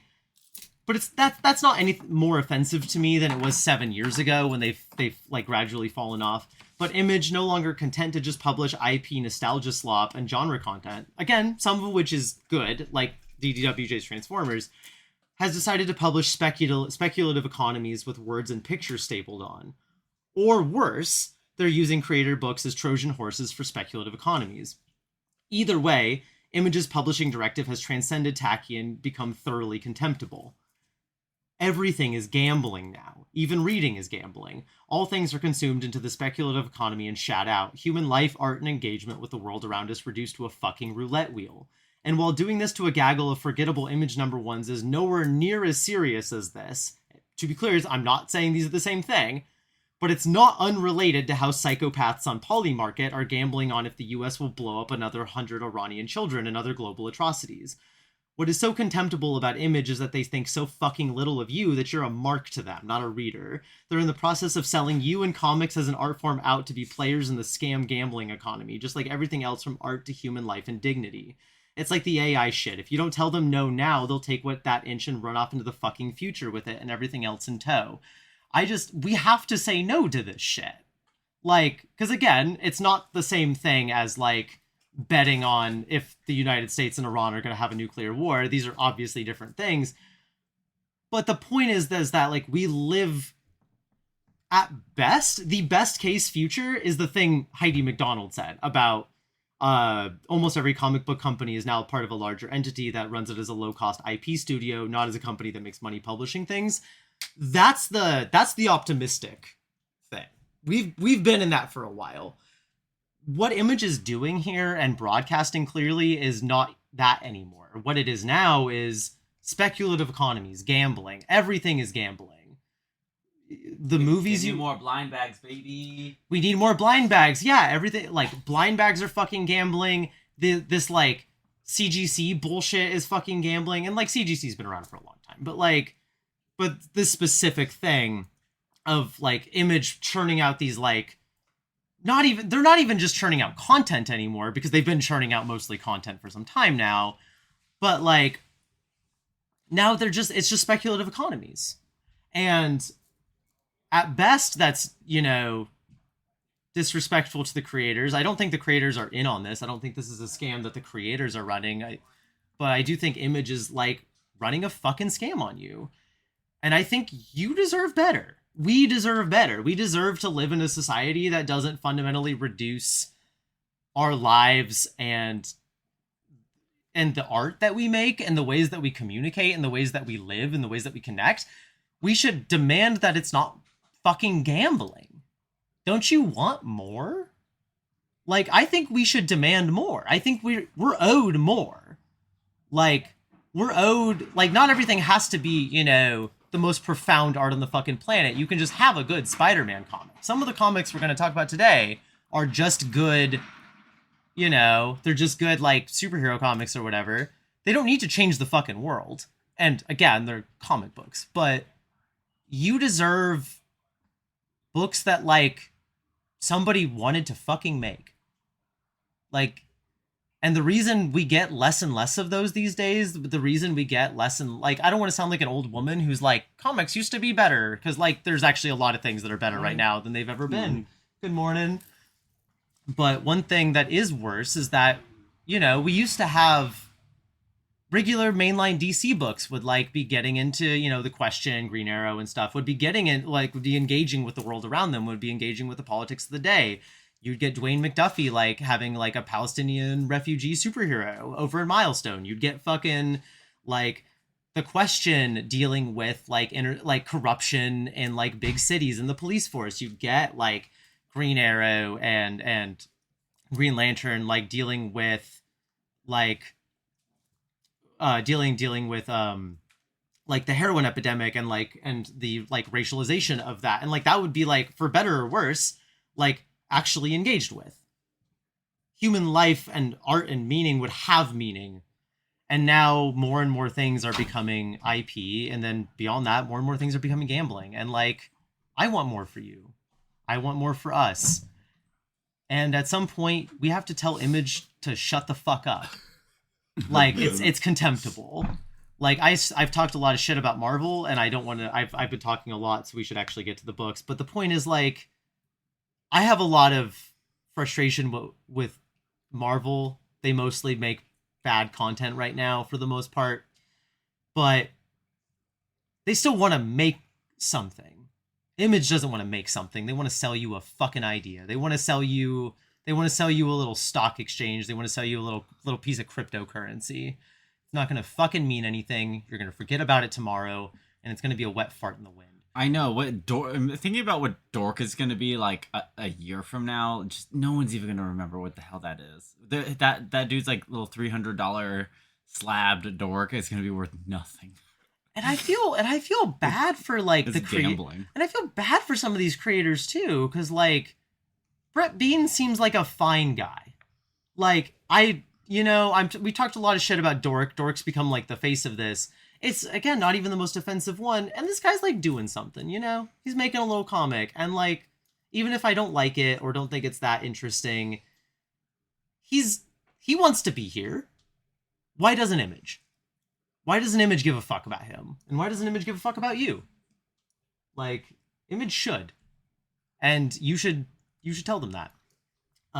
Anyway, that's going to be the news for this week. We're going to get into comics reviews in just a second. What about Dave Pilkey in the Epstein Files? No, we cannot joke about that. No, Dave Pilkey is not in the Epstein Files. We cannot joke about that. Dave Pilkey. I mean, look, Tate's gonna cut this out anyway, but just in case she doesn't, we cannot be claiming the Captain Underpants guy is in the episode. We cannot be doing that. Like, look, I don't need to defend Dave Pilkey's honor, but like the level of, and it is funny, but also like, poor Dave Pilkey is catching strays about that. I love attacking Dave Pilkey. I'm sorry. It's just a pastime of mine. No, I absolutely toxic. Yeah. No, I support toxic women. I just think this specific line of attack is what we can't do. I think we just can't say that Dave Pilkey is in the Epstein Files. I think we shouldn't say that a children's author who by and large seems to be mostly fine, we should not say that he's in the Epstein Files. That said, the last thing I'm going to say, because almost certainly this is going to get cut, so I'm just going to say something a little bit funny. I'm trying to think of who the comics creator who makes comics for grown adults is. That's probably in the Epstein Files. Solid case for Robert Crumb. The Woody Allen of comics. Solid case for he is the Woody Allen of comics. Wow. He would be in there. Ultra late stage cancellation. Late stage. Robert Crumb's yelling about the 5G towers and shit. Who fucking cares? Like, he doesn't know what's going on. I've talked a lot of shit about Dave Sim, but he's not in the Files. Dave Sim's never left his house. Has left since 20 years. Since we're doing libel, that's gonna get cut out. I'm just gonna say Jeff Loeb, decent possibility. Definitely some creators in the manga industry. Oof. Actually, Tate. Okay, I'm gonna say no because I feel like there's probably a separate group of elite Japanese pedophile men that hobnob together that might or might not intersect with the American ones. Yeah. I don't know. There are many countries that have a list that should be released. You know? Yeah. There are lists in every country for those at the ICC. That's kind of the thing too. Is like people. I don't know. This is just reminding me. There's this thing where like people talk about Japan as like. People talk about Japan in these really weird racist ways where they're like, oh my god, they're like so pervy over there, and it's like. Well, first of all, I'm going to gesture at our profoundly pedophilic society run by a pedophile president. I would also just like to gesture to the fact that that's like that's a like empire with a patriarchal society problem. You don't even have to be an empire with a patriarch. You just have to be a patriarchal society to have a pedophilia problem. Like, this is a global problem in societies with, like, significant patriarchal, like, power. I would love to be a fly on the wall when Tate is editing all of this. Oh, she's gonna be so fucking sick of our shit. Like, at least it's at the end so she can blanket cut this. That said, I'm gonna make her job a little more difficult by saying that there is actually something worthwhile talking about here. I'm gonna be very brief about it, because I don't have most of the info, but there was, I forget which manga company it was, but basically they got found out that they had rehired a mangaka who was a pedophile, and they came under fire for rehiring him under like a different name. And a couple mangaka with that company, one of whom I want to say was either the Freerin or the Delicious in Dungeon woman. I forget. There was two mangaka that were part of that company that were like, or were getting published under that company that were like, we're taking our shit off. We do not want to be associated with this. We do not fuck with this. Like, we do not want to be published by a company that rehires pedophiles. I forget who those were. I think it was the woman who does Delicious in Dungeon, but I forget. Anyway, we're done with that. Tate, I'm so sorry. You're gonna have like 5 minutes of cutting to do. We're gonna talk about the books next. Anyway, this will be the end of episode 1. Tune in for the next episode where we actually talk about comics. Also, thank you for sitting here with me through the Persephone monologue hour. I know I talked a lot. We're going to be doing some group discussions, and also I will be continuing to talk a lot. Because that Addy hitting. That's all I got to say. That Adderall. Ooh, bitch! I forgot to take my pills. You can take your pills. We're gonna take a brief pause. You can take pills. Oh, they're at home. Oh, I mean, Pearl will probably give you a pill. Oh. She's got a bunch of addies. True facts. Anyway, bye.